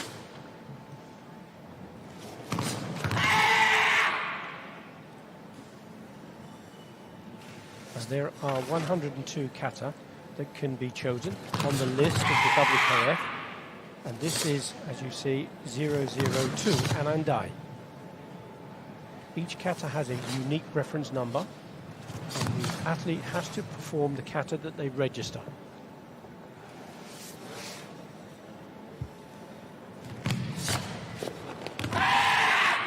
Abe Sakichi has been a World Under-21 champion. Sensational Olympic and 4-time world champion also comes from Japan, from Okinawa. That is Kiona Ryo, who is now retired from international competition. In terms of kata and you Shotokan stylist, do you have a favorite kata? Kion kata. Kion kata. The first. The basics. Because if you can't get that right again, you can't flow to the rest. So too many people jump too quickly. They go from Kion kata and they want to know Basadai, MP, Gion. No, basics. The first kata, and you could take, my sensei tells me, maybe 20 years to perfect Kion kata. So to me, that's my favorite kata. And the standard that you brought to Ireland from the WKF, putting on this I've been watching some of the volunteers, the young volunteers that you brought together, and their faces just sensational.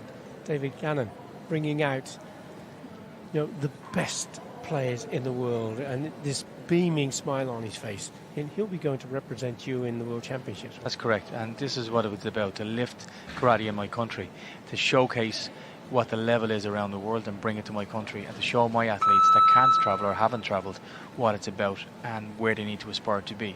And the standard today and over the last 2 days of the eliminations has been phenomenal. And so has, in fairness, the referee and the judging, because they spend thousands of hours honing their skill, because the athleticism of these athletes and the speed, you have to be on your game, you have to be focused for the full 3 minutes, otherwise you miss things and it's unfair on the athletes. So I must commend the referees and judges over the last 2 days. Phenomenal. And that's great that you do that, Chris, and it's absolutely right and proper, because this athlete now coming out, Yoshiyama Kekeru, is the grand winner from 2022. He's also the grand winner this season, so he'll get to wear this gold embroidery for another year on this special karate gi. He deserves, and do all of these athletes, fair and honest judgment. And like the athletes, the referees and judges have to hone their skills, and only the best of the best get to come to the Premier Leagues and the Karate 1A series. Only the best of those get to go to the bronze medal or gold medal bouts. So it's the same approach, elimination process that takes place, whether it's an athlete or whether it's a referee. And I guess it's the same for your coaches, isn't it? How Exactly. do you choose your coaches? Well, the same. We try and do it from grassroots when we have our athletes that are coming to the end of their career. Rather than losing to karate, what we try and do is asked them to go in a different direction, whether it be coaching, judging and refereeing. We wanted to stay involved, and some people don't they leave competition early, but we had to have other avenues to retain them, because that is the biggest issue with karate. We need to retain people by offering them different avenues when they don't want to compete. So we identify some of our athletes as they're coming to Olympic, and we approach them and say, look, what field do you like? Try all three, and then see which one you want, and then we get behind them and develop them in that field. Absolutely spot on. All of those things I think that other federations perhaps are doing. Those that aren't perhaps want to listen to what you're saying and adapt and adopt those policies and principles, because without that kind of drive, you won't get to the top, you won't get the best, and you will lose people to other sports and other things that are going on. They'll perhaps become disillusioned. Opportunity, and what a fabulous opportunity you provided right here on the home territory. Yes, but it's fantastic, and that's correct in what you're saying. When we develop our referees and judges, and they go to judge and referee at WKF events, they can bring back knowledge, and they can bring back to us feedback for how the athletes are being judged and the criteria for our athletes, where they're falling down, because coaches can bring them to a level, but at the end of the day it's the referees and judges that are judging them. So we need to understand the criteria and what they're seeing and what we're missing, and therefore you must develop all aspects of karate for WKF to elevate your country, and that's the only way you're going to do it. Talk about elevating your country. Where do you get the drive and ambition to, having never put on a major event ever in karate in Ireland, to go for the big one? The only one short of this is the World Championships, and you've gone straight to the top. Well, I think that takes guts, but at the same time, President Espinosa, he did take faith, he had faith in us, and he did award us this prestigious event for our first championships. So I had to thank him for that, and the team then that he placed with us were a huge help in this. So many questions to understand what we had to do in the logistics way before this. So we've been planning this for 8 months on a daily basis to get it right, because the brief I gave my team was, this has to be the best Premier League that they've ever seen, and that was my ambition, to do that. And I'm not saying it's up there with the best, but I wanted to showcase that it's not our first. So when the referees and judges came, that it wasn't these guys half did it. We were never going to do that, and that's the drive I have in me, and that's the drive the team around me has to develop this and to bring it to the stage, and we're very proud of it. And so you should be, because it is a sensational event, and it's all the prestige that Karate1 Premier League should be looking for. These two athletes have performed amazingly well. We've been chatting away about all sorts of really important stuff, but I don't want to detract unfairly away from the athletes who are now looking to become a gold medal winner. And I don't want to put you on the spot and say which you think it should be, red or blue, because it's going to go in favour of the grand winner. And again, another gold medal to add to the collection, his 5th Karate1 Premier League gold medal, both with 45. It was a very tight match between the two, it has to be said, but it was edged out in the end by the grand winner, Nishiyama Takero.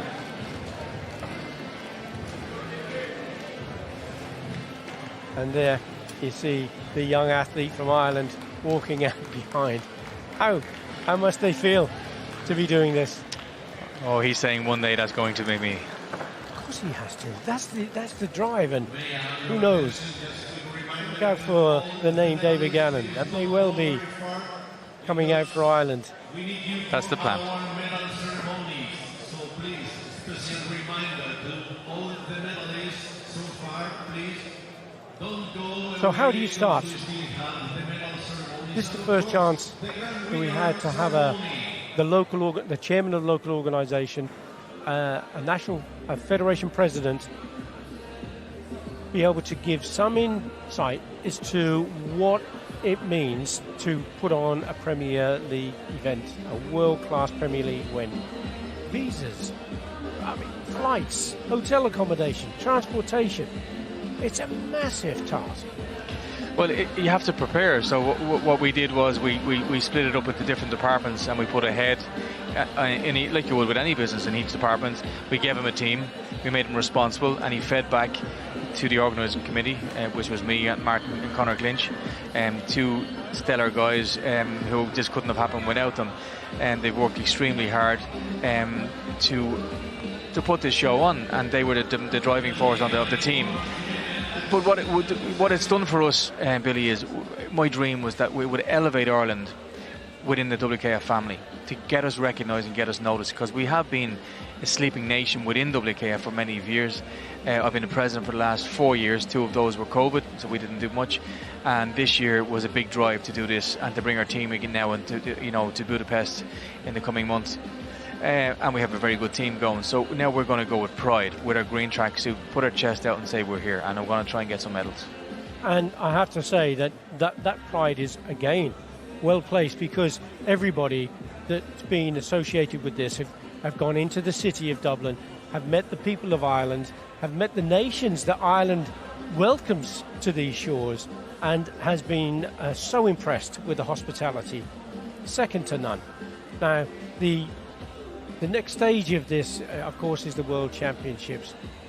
But you talked about COVID, and you didn't do much for 2 years. Nobody in the world could do much for 2 years. The world shut down pretty much. You've achieved this in 2 years, from starting the federation, taking on that responsibility and delivering a Premier League of this standard. That's incredible. Well, again, I must give credit to the WKF for doing that.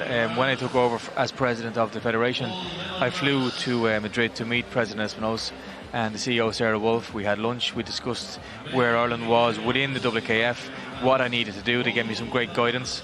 And I knew then what I had to achieve and what I needed to do and what I had to start and to get the ball rolling. And I knew what sections we had to do. And then I just came back, spoke to the team. We amassed some really good people.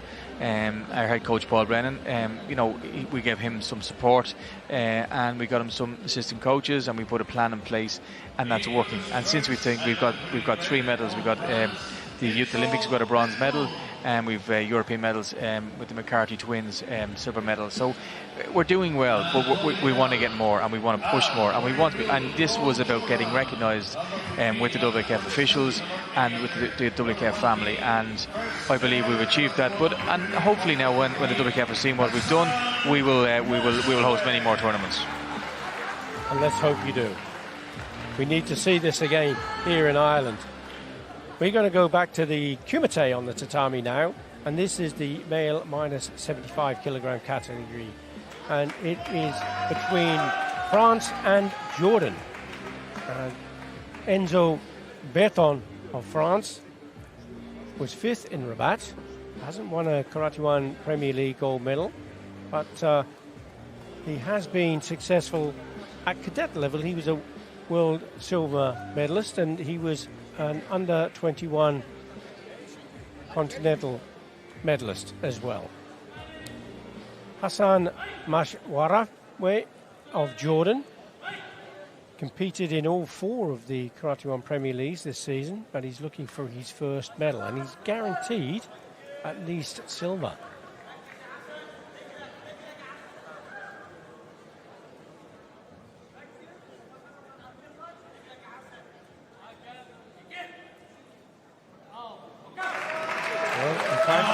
He is guaranteed gold because it's a kick in, a walkover, and sadly the athlete from France, Enzo Berton, was unable to compete.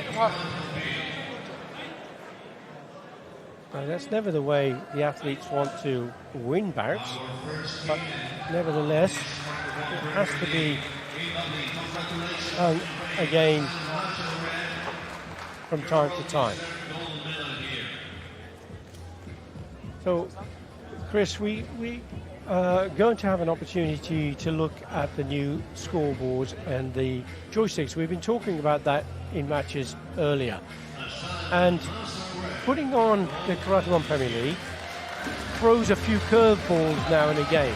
And I know that you've been thrown several of those, not necessarily expecting the new joysticks and the new system, and here they are, a red and a blue one in each hand. The judges have replaced the flags with these joysticks. To score in Ippon, they have to bring both of them together at the same time. A 1-point score is a Yuko, they press the front of the joystick. An Owazari, a 2-point score, they press the top. Scoreboards have changed. You had to get more screens. We did, 1 month out. But at the same time, you know, we rose to the challenge. It was important, and we were proud, again, that the WKF had chosen Ireland to showcase this. It showed the belief they had within the federation. Sport Data were a huge help. And thank God, my two right-hand men, Connor and Martin, have an IT background. So that didn't, you know, that really helped. I have to say, those two guys are just amazing what they've done. Because your team are also had to learn how to use this. All your volunteers, the table officials, you provided all of that. All of your team had to get their heads round this system and to understand it and to make it as professional as we are being able to watch now. It's a fantastic improvement. It's the way forward, no doubt. Absolutely. But what it does, Billy, is it gives the people that don't do karate an understanding of what's going on the tatami, because the older system, although we understood it, it's very difficult for a layman that doesn't do karate to understand the two category system. So this eliminates that, and it brings the audience, I feel, into the tatami and into the game. Elena Corici, waiting for her to come out. You can see here, she's an Olympian. She's 5th in the Olympics. She's up against another Olympian, the Olympic silver medalist in Irina Zaretsky. And Irina Zaretsky has the gold embroidery on her shoulder. So this is going to be a sensational match between these two athletes.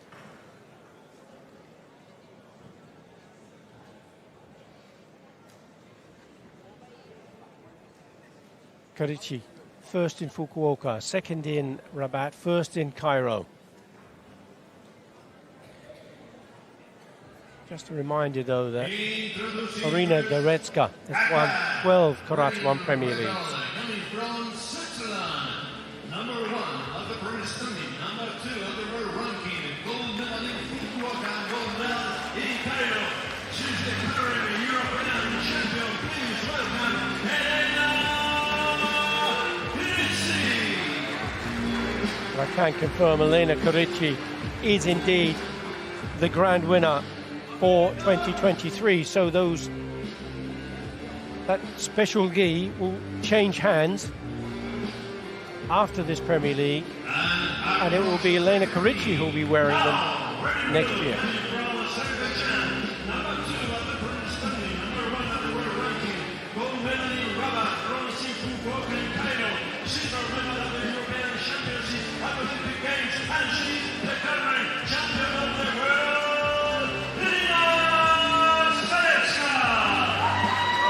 What an introduction, Chris.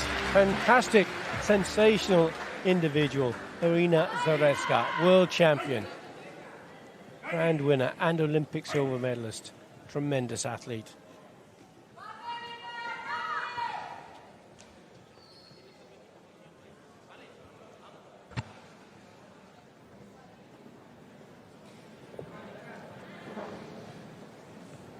Irina Zaretsky was born in Ukraine and relocated to Azerbaijan. And we all know what a hotbed of talent both Ukraine and Azerbaijan are.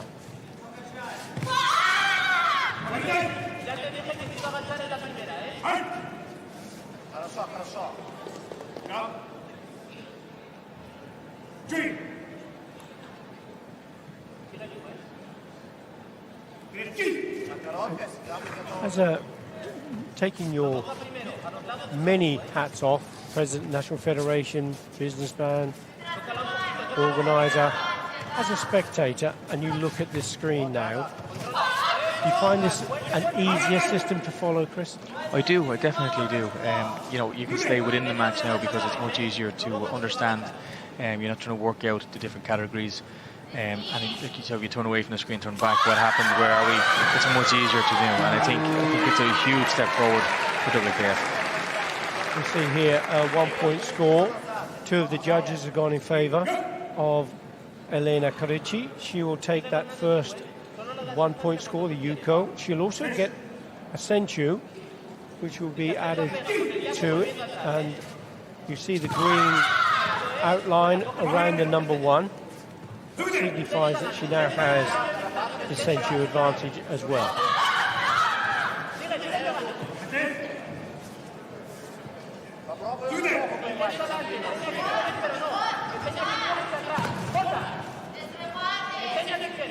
I know with all the hours and hours that you put in, I know you're a workaholic. If you get a chance to train. I do. I still compete. Well, I did compete up until 19. I still locally compete, but I train. I train 2-3 evenings a week, and then obviously go to gym as well.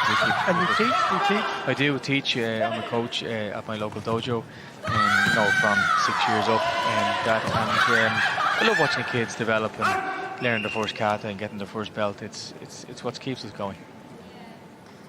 And the reward it can bring, karate as a sport, to young people, and how they can change and grow with the skills that it provides is amazing, isn't it? Absolutely. Every child should do karate at some stage in their life. The discipline, the structure it gives you, and it flows into the other avenues of your life. Video review here, and it's from both coaches. Both of them believe that there was a score.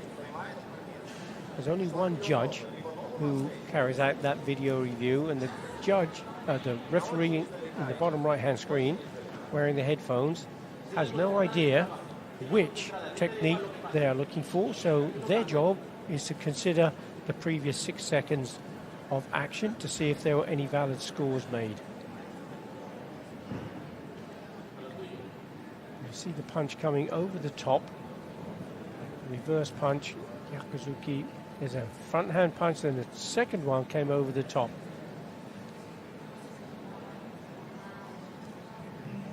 And that looking at red. So red has not been accepted, and neither has blue. So no more opportunity for video review from the coaches. Zareska tried to use her strength to take Karechi down, wasn't able to do that. Moving close to the end of the first 2/3 of the bout. Karechi moving back. Come on. The judges didn't go for it, Chris, did they? No. Because the coach doesn't have a card now. That would have been a good one to go for, wouldn't it? Sure it would.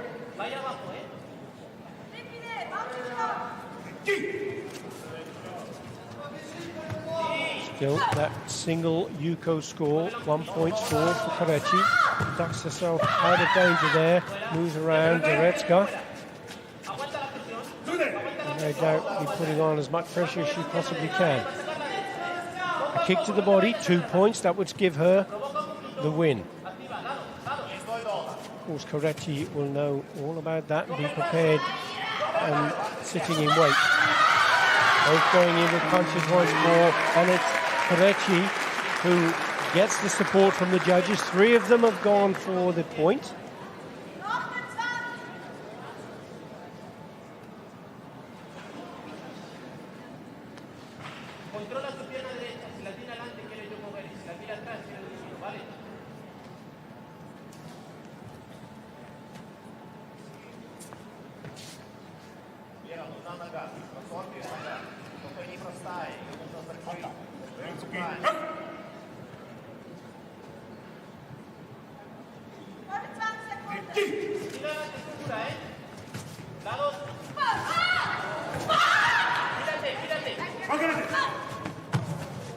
The referee separates them. Tsukite brings them back into fighting into the last 15 seconds. And there is an amazing kick from Arina Zaretska. 3 point score. Olympic silver medalist doesn't give away too much at all. Karechi now looking down and thinking to herself, oh my goodness, now I've got 10 seconds in which to get 1 point. If she can get 1 point and still has the Senchu, that will give her the match. Zaretska pushing forward, standing her ground. Alina Zaretska tumbles down to the tatami, eats up those last couple of seconds, and has done enough. Came in right at the last moment with that 3-point score. Going to get penalised for holding on, but that won't bother her at all. She's going to be holding on. She's going to be holding on to a gold medal here, Chris. Unbelievable. She bided her time. She set it up. She knew what she had to do. Great result. So close, wasn't it? Unbelievable.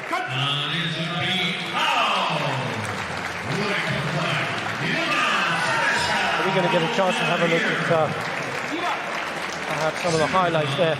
We're going to be changing commentators again, Chris, and to say huge thank you for coming along, being prepared to come along and just share some of that insight into what it means to put on a Karate1 Premier League and how much involvement there is and how many people you've got, and to just give that acknowledgement of all of the hard work that you've all put in.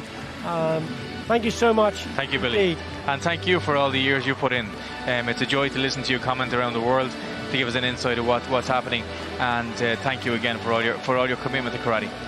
Absolutely my pleasure. Thank you, my friend. We're going to change co-commentators now, and we're going to bring back the national coach of Ireland. And this is, whilst this is happening, we just have a chance to look at the celebration here from Alina Zaretska. Once more, she's high-fiving people on the way out of the stadium, and wonderful athlete she is. This is how she went through to get that amazing 3-point score right towards the end. I want to welcome back Paul Brennan. Now, you heard Chris refer to me, Billy. My surname is Brennan. Paul's name is Brennan. Now, directly we aren't completely related, I guess. If you go back a few years, we were. But I can tell you this: Paul's brother is married to my first cousin, so it is a bit close, isn't it, Paul? It's a small world, Billy. It's as simple as that. And of course, wonderful people they are as well, by the way. Absolutely.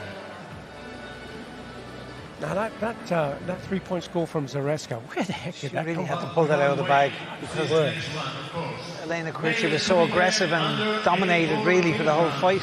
She did, didn't she? She was in such control. It just shows you the sensational ability of these champions. You just saw in the crowd there Angelika Teliuga from Ukraine. Obviously, she'd been watching her friend and fellow Ukrainian who now lives in Azerbaijan. What sensational talent they have. That neck of the woods, that part of the world. It's a hotbed of talent, isn't it? Yeah, they obviously have a great tradition and history in martial arts, and they really produce some superb athletes. And we're looking at a superb athlete here as well, aren't we? Because we have another Olympian here, and this is the brother of Angelo Pesic. This is Ivan Pesic, 26 years of age. Ivan Pesic has been a gold medal winner on 2 occasions before. Jelena Petrovic, Introducing first, wearing red, coming from Italy. Number 5 at the Burmese standing. Number 3 at the world ranking. Bronze medal in Rabat this year, and he's the current European champion at this category. Please welcome Michele Martina. Michele Martina, 26 years of age. Here, the European champion in Guadalajara, Spain this year. And holding now, very blue, coming from Croatia. Number 4. At the British standing, number 13 at the world ranking, silver medal in Fukuoka, and former world champion in 2018, and he's back again, Ivan Pesic. Look at the scores of this man: 8 Yukos, 9 Wasaris, and 4 Ippon. Again, fantastic kicker, Paul. Yeah, and he's got so many scores through the qualification rounds to the final. Very, very impressive. And he's got the height advantage as well, hasn't he?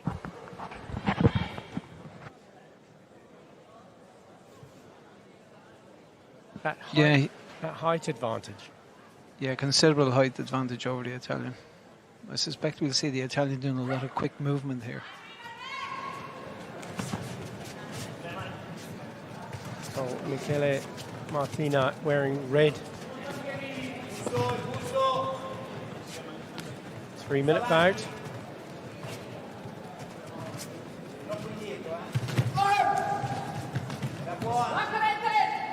Martina closed him down, wasn't he? Stopping, frustrating him. We saw Mahudin struggling at the beginning of a bout earlier and came back in, got those kicks going.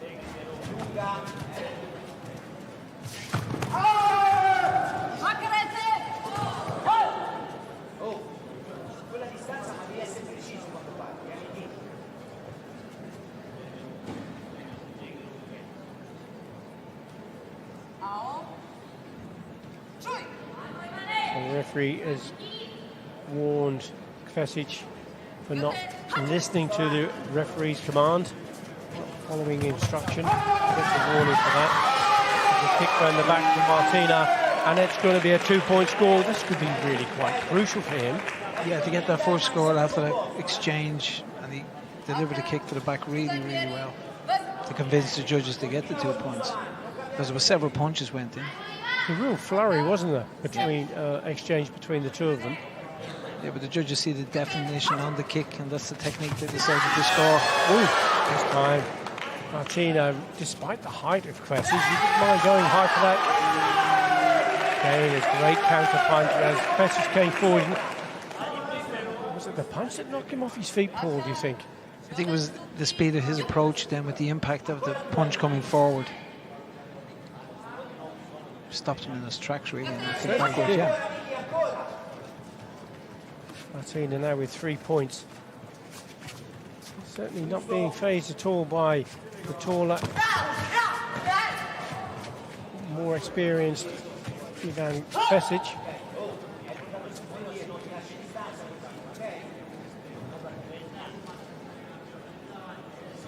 You can see the ability of the Croatian athlete to just keep his foot in the air and deliver multiple kicks. Exactly. Ivan Kvesic, former world champion.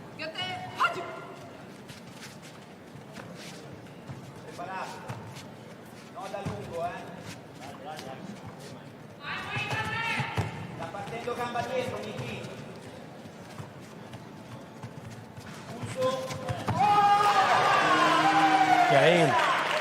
Michele Martina gets 3 of the judges going for that 1-point score.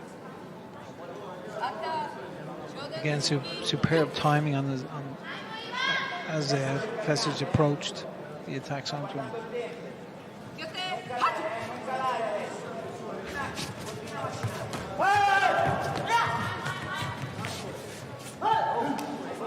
This time Kvesic is forced Martina to take a step off the mat. His own saving grace there. Thought he was perhaps going to get himself in too much pressure and succumb to a point. So there's 2 yellow cards now against Martina.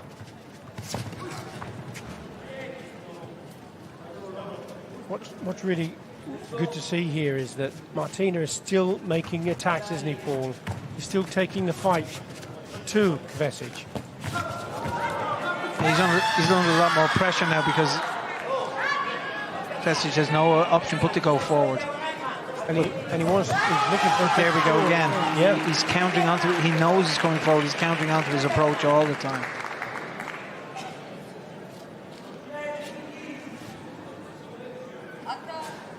And he has definitely frustrated Kvesic as well. And the thing with this is he's 5 points up, but they're all single score points. Kvesic needs to go for, if he goes for a big one, that's the risk he takes.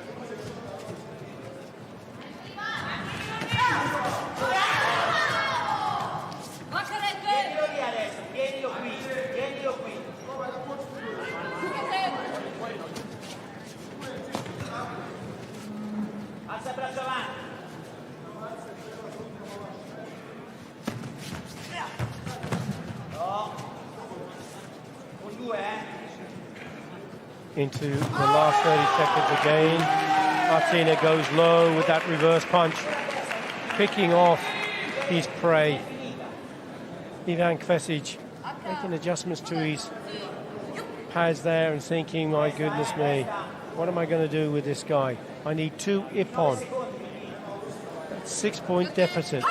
He has 29 seconds to change it. It doesn't look like Martina is going to let him get in range for those kicks. And perhaps, Paul, it was because Martina was expecting kicks. He got punched. He got caught by that punch.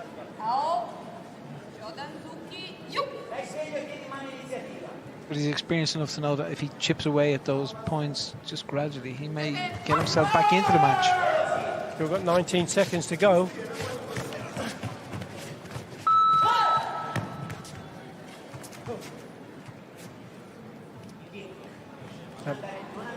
Beep was the Toshi Baraku. That's the last 15 seconds. And flashing is again Martina, who gets the score.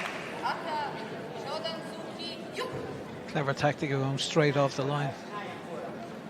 His whole approach to this bout has been very, very well thought through.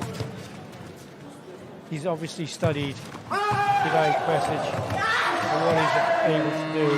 There's a 3-point score. There's one of the ippons for Ivan Kvesic. Now he's closed that gap.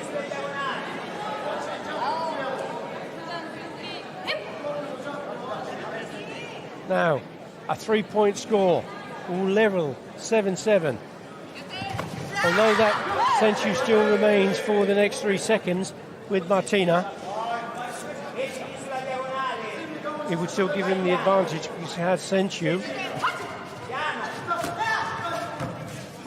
He's now stepped off the tatami. The clock is registering 0-0, but there's still part of a second left. We'll lose the Senchu, and in that the next half second, there must be a 3-point score on Kvesic if he wishes to take it. You can see on the clock, it's half a second left. You see, Martina. Anywhere but my head. Anywhere but my head. Kick me in the body if you like. Don't kick me in the head. There's a video review request. Now, the kick did come round. Hit him in the shoulder. But Yeah, with 2 points, possibly. It may have been a 2-point score. Didn't kick him in the head. No. Because you couldn't get anything past that guard as Martina was moving out of the area.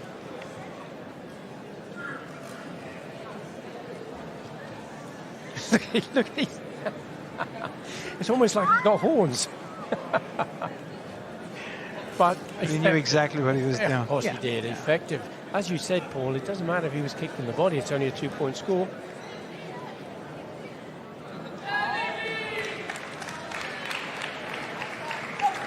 Tremendous.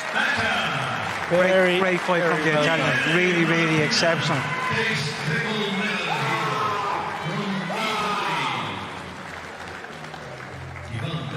That was sensational. Martina from Italy. Michele Martina, gold medalist, Karate1 Premier League winner here in Dublin.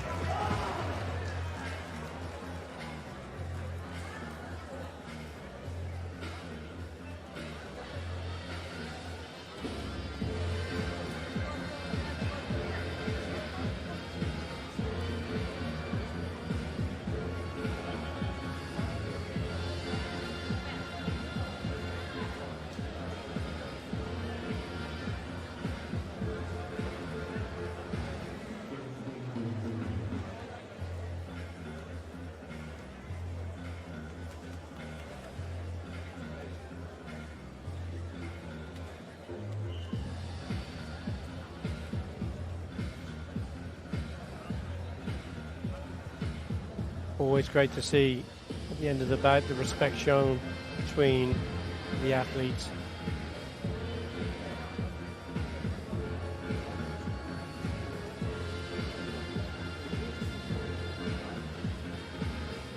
He's almost got a Luigi Busa profile.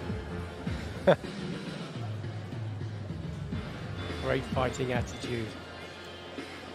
Well, to see somebody come through like that, you know, as soon as one athlete is retired, you have a top level athlete to replace them. It's absolutely And this is that incredible. Yeah, the succession plan. yeah. But it's great to see that Busa, now he was sitting here as a coach, and so Yeah, he's still involved in the sport. still Yeah, involved, lots to offer. still providing, still contributing. We're already at our penultimate gold medal bout, Paul. Seems to have just whistled past. It's the female plus 68 kilogram category. Can I ask, do you have I mean, obviously when you were competing, perhaps it's the weight that you competed at, but do you have a favourite weight division? Well, I really think that probably the most spectacular is the lightweight female division, the minus 50s, 55s. There's great movement, yeah. So quick, aren't they? Yeah. But I think coming through all the divisions now, the skill levels have really, you know, really improved. There was a time when the men's heavyweight division would be mainly punching, but Yeah. now that's also changed. See, And two just now, yeah. great kickers here.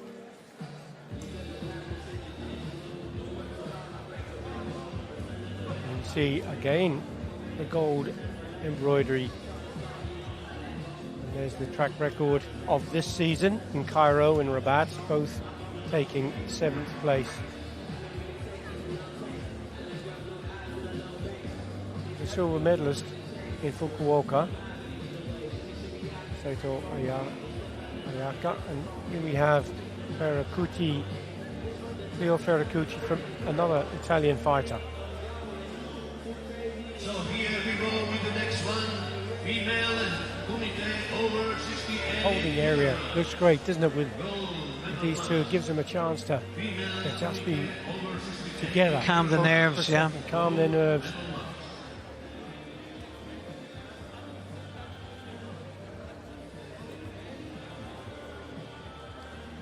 Of course, they're on their own here. You as coaches can't be with them, can you? Not at that point. We've We've got to get ready. Introducing first, Mehmet Akif Gordobez, central referee from Turkey. number 3, the current standing number 4 at the world ranking, silver medal in Fukuoka last June. Please welcome Saito Ayaka. Saito Ayaka, 27 years of age, 6 Yuko. She hasn't scored Rosario or Ippon, so predominantly it's going to be punches. Punches, yeah. Now, would you be saying to your athletes, Paul, these are renowned as kickers, these are going to be punches, you try Yeah, if you have an understanding of how the other person fights, you can try and develop your tactics around that, but generally speaking, most athletes will work into their best unit so they'll try and impose their own strategy onto the fight, but obviously they'll be aware of the other person's abilities and the dangers of attacking or defending. And with technology and the TV programs that the WKF are now putting together, the video footage that's available all around the world, all these athletes get scrutinized by coaches, don't they? Yeah, coaches have to do the background, make There's sure a they lot of know the work athletes. involved in that, isn't there? Studying.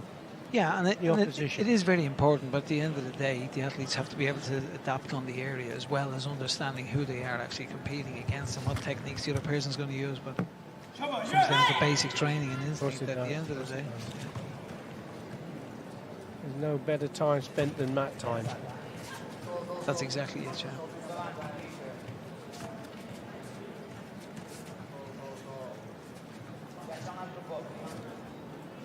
Saito Ayaka in the red with the gold embroidery.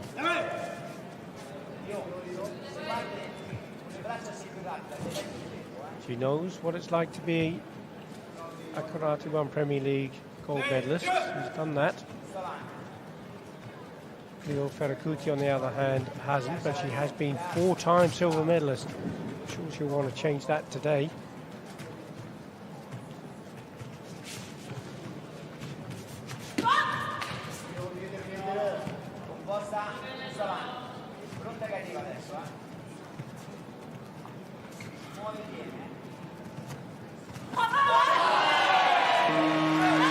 Sharp attack there from Saito. Combination of backhand, front hand. Yeah. Just nice technique. Just opened up the target, didn't it? Yeah.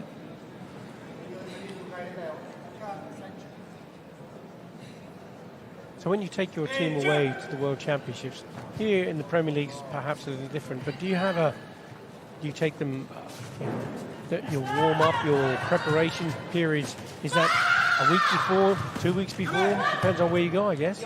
We'll focus mainly on preparation in advance of travel, but we will generally go 2 to 3 days in advance. Yeah. It would be lovely to get away a week early. I know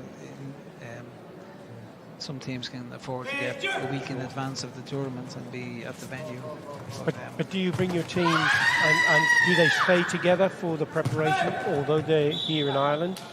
Or do they, go home and then come in the next day and train together again? No, they'll generally come and go, depending on where sometimes depending on the area that they're working in. If they're living in the south of Ireland, they'll train together.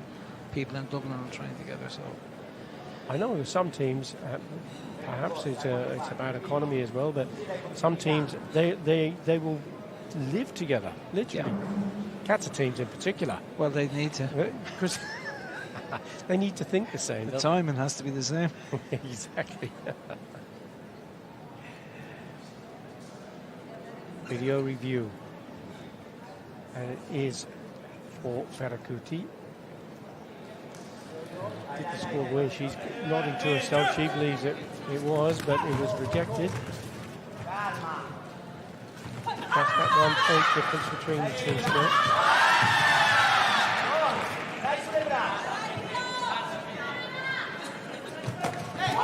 Oh, fantastic little Hachiba line, wasn't it?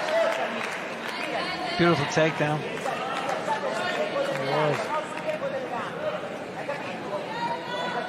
She knows she was caught as well.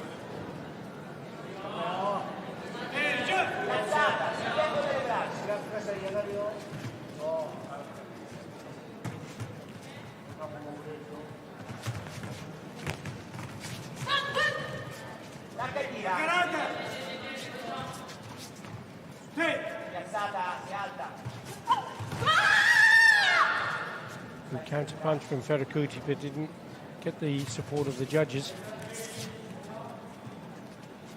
Coach couldn't call for a video review because the card's been lost. Both going in at pretty much the same time, but it looks as though Saito with the first one. She's got the flags. She's got the support from the judges.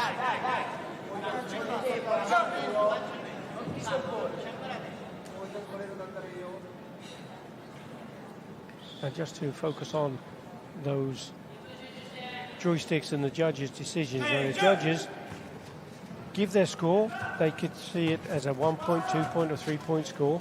But if the judges have to agree within 2 seconds for that score to be recorded.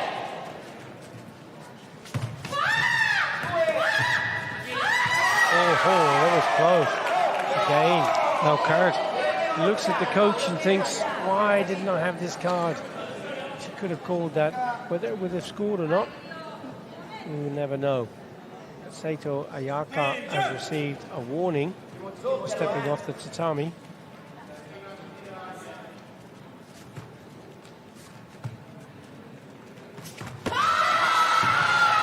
Ferracuti goes in for that kick to the back. Into the last 20 seconds. Still Saito leading with that 2 points and the century advantage. Ferracuti trying to put under pressure. And she's successful on this occasion. And look what it is. It's a 3 point score. And Hippon completely turned the tables. Yeah, she doubled up with the kick.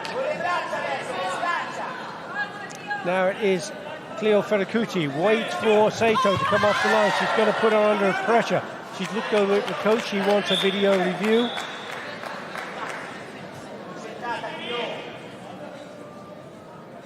And she desperately wants this to be a successful review because one more score will equal at 3-3, but she has the Senchu advantage.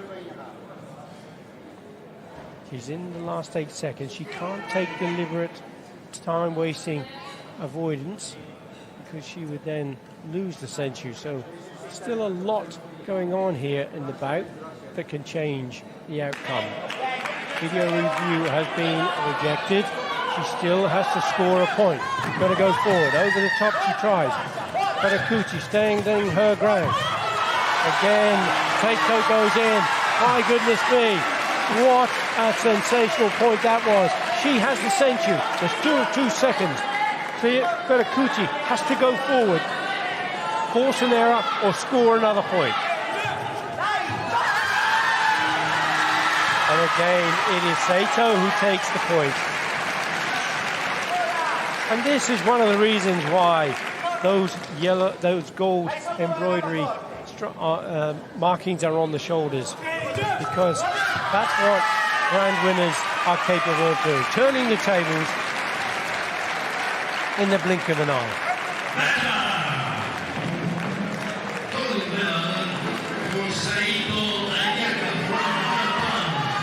Fantastic demonstration of the punching speed and how to win fights just purely with punches.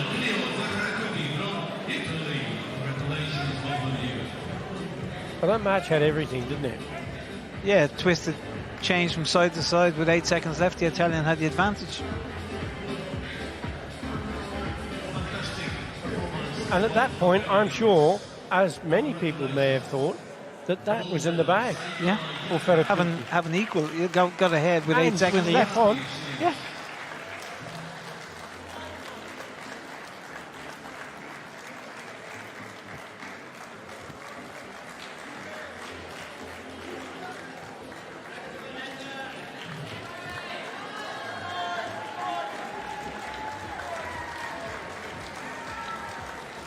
This is where she did a feint with the first one and then doubled up with the second kick.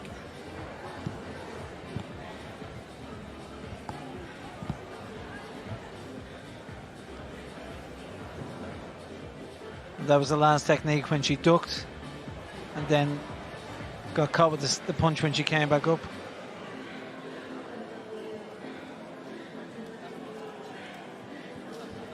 Big smiles on the faces of the Japanese fighters. We're at the last of the gold medal bouts here on the 4th and final Karate1 Premier League of the 2023 season. We are in Dublin, Ireland. The first time that a major WKF World event has been brought to the island of Ireland. And it has been a sensational event. It has to be said, Paul. I think it's been absolutely fantastic advertising for karate for everybody. It's been a real pleasure to be here, and it's some really great quality athletes and judging and the new scoring system. It's absolutely fantastic. As a motivation factor, I'm sure it's going to have an impact on the dojos, isn't it? Certainly hope so, yeah. It's for anyone that's currently training, they're really enthused by the whole thing. Here we are on the plus 84 kilogram, the heavyweights, the big boys of the male divisions. We have a change of guard in this division. Mahmoud Tariq is the grand winner, but that could all change.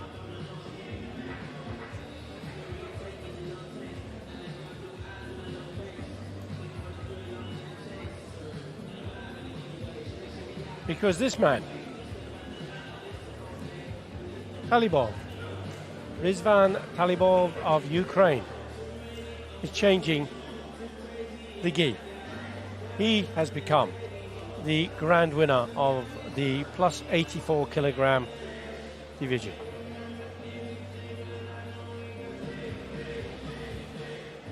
Kjell Gunnar Jakobsen of Norway, the chief referee, the central referee for the bout.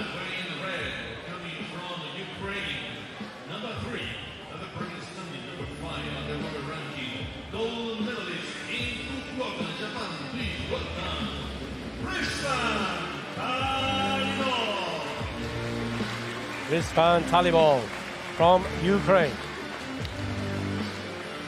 He's 7th in Rabat, but he did take the gold medal in Fukuoka. 4 Ippons he scored. Great kicker. Today, our red blood coming from Chile, number 16, at the current standing, number 7 on the world ranking, gold medalist at the last Pan American Championships. Please welcome Rodrigo Rojas. Also, Tenyuko, 5 Wasari, 4 Ippon. This looks like it could be fireworks, to say the least, Paul. Yeah, I watched the Rojas yesterday, and in the second fight he was excellent. Really, really good technique. He can kick, he can punch, but he's very experienced. He has been a Karate1 gold medalist before. He was 7th in Rabat. He is the current PKF champion, which he won in this year, 2023.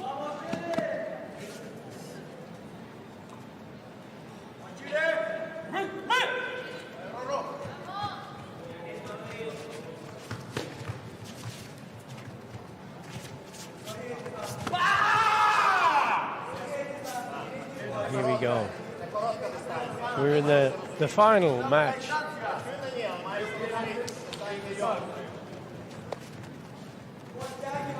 Plus 84 kilogram. Rojas from Chile in blue. The new Karate1 Premier League grand winner, Rizvan Talibov from Ukraine in the red colors.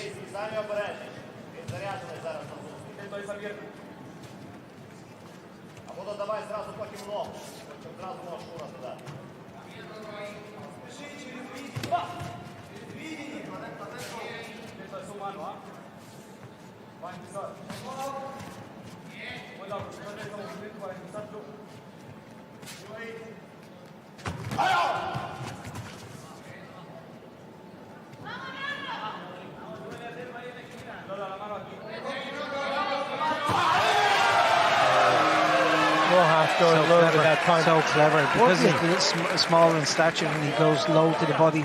He did it yesterday several times, but then he can also kick to the head. But he likes to take the first score with that technique. He's taken the central advantage to go with that score.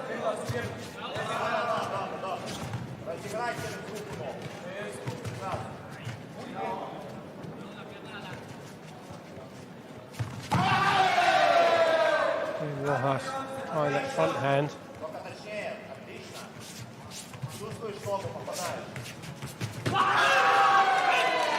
Rojas moved off the tatami as Talibov threw in that kick.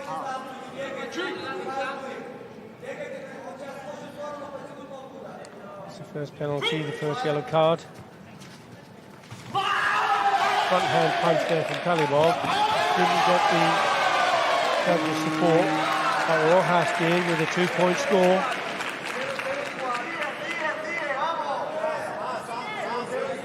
Good body kick from the clinch.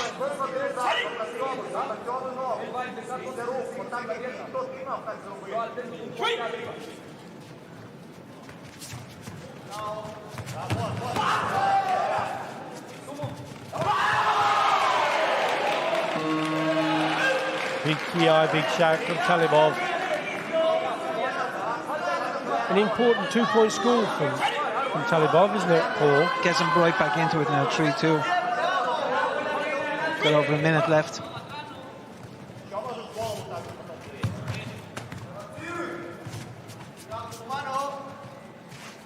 You can almost see and feel from the distance the spirit of Talibov has been lifted by that score. He's added another one to it. Only difference now being that central advantage held by Rodrigo Rojas.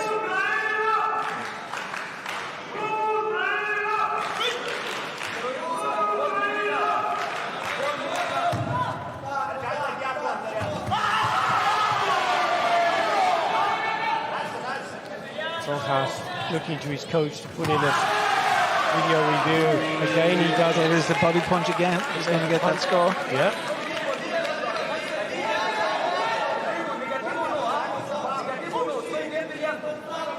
back to his game plan of using the punches to good effect.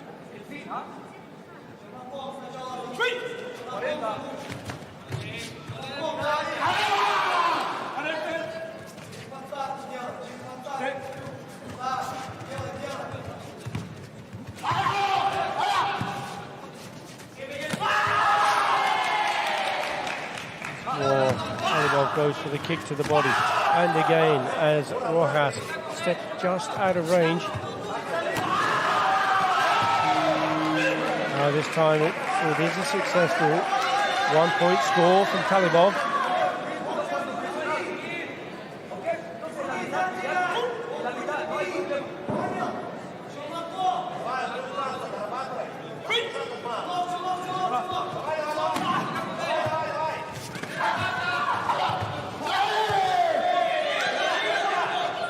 Just that century between the two in the last 3 seconds. There's a great punch there from Talibov. He's got the point. He's got that point he's been desperately searching for, and this is why another grand winner. Look at the way that they continue to compete right from the onset. There's 1 second still on the clock, mind, and there's a video review from the coach of Rojas. Now, if Rojas is successful here, be another score, and then it will be 4-5. It will be 5-5, and then that Senchu advantage will come back into. He's looking for the body kick. I think when he was punched, he was kicking. There's the punch from Talibov, and as the punch went in, the kick went round the back. You see part of the foot passing the body of Talibov, and that's why it didn't score. Too deep.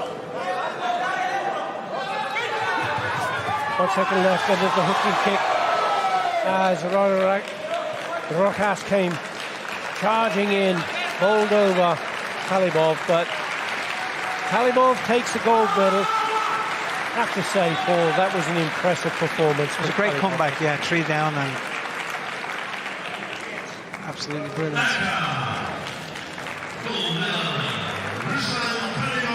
And overcoming the century.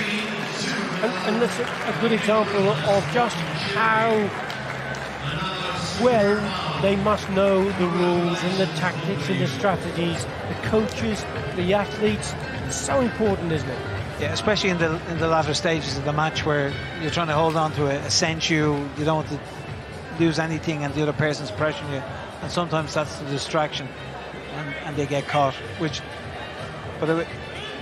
his athleticism and his speed, I think, was the key to it in the end. He was very, very aggressive. His technique, his punching was superb, and the very experienced Chilean athlete struggled there at the end just to try and keep that lead. Yeah. Now, with regard to Rojas, he was 7th in Rabat, okay, but he didn't compete in the other Premier Leagues, and maybe that mat time that we've talked about at this level can make the difference. Because this is the 3rd Karate1 Premier League that Talibov has competed in. Yeah, obviously the more of these events you can do, the better. And of course he's come straight off the back of a win in Fukuoka, Talibov. So it's consistency. Consistency indeed. And he was consistently putting pressure on Rojas, that's for sure. Those punches from Rojas did incredibly well. But the skill of Rizvan Talibov from Ukraine proved too much on the day. Speaking of which, we've come to the end of our day, Paul.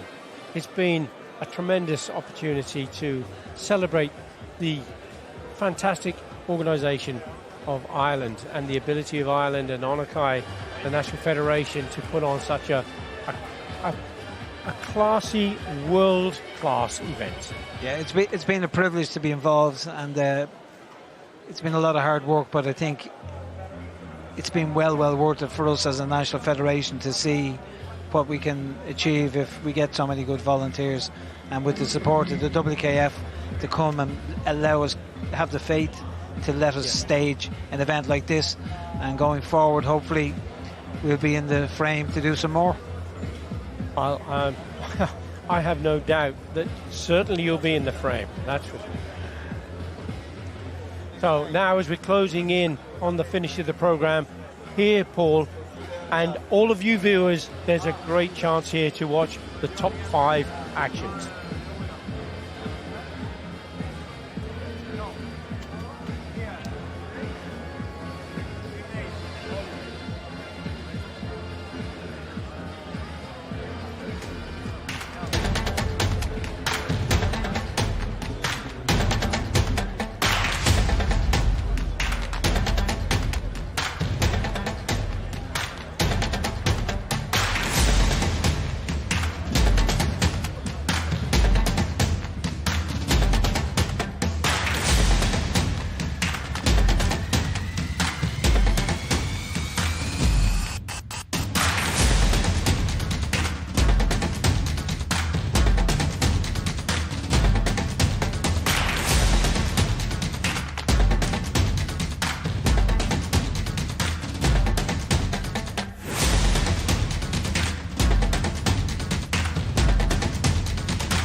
Some sensational techniques there in that top 5, wasn't there, Paul? Very, very nice techniques, yeah.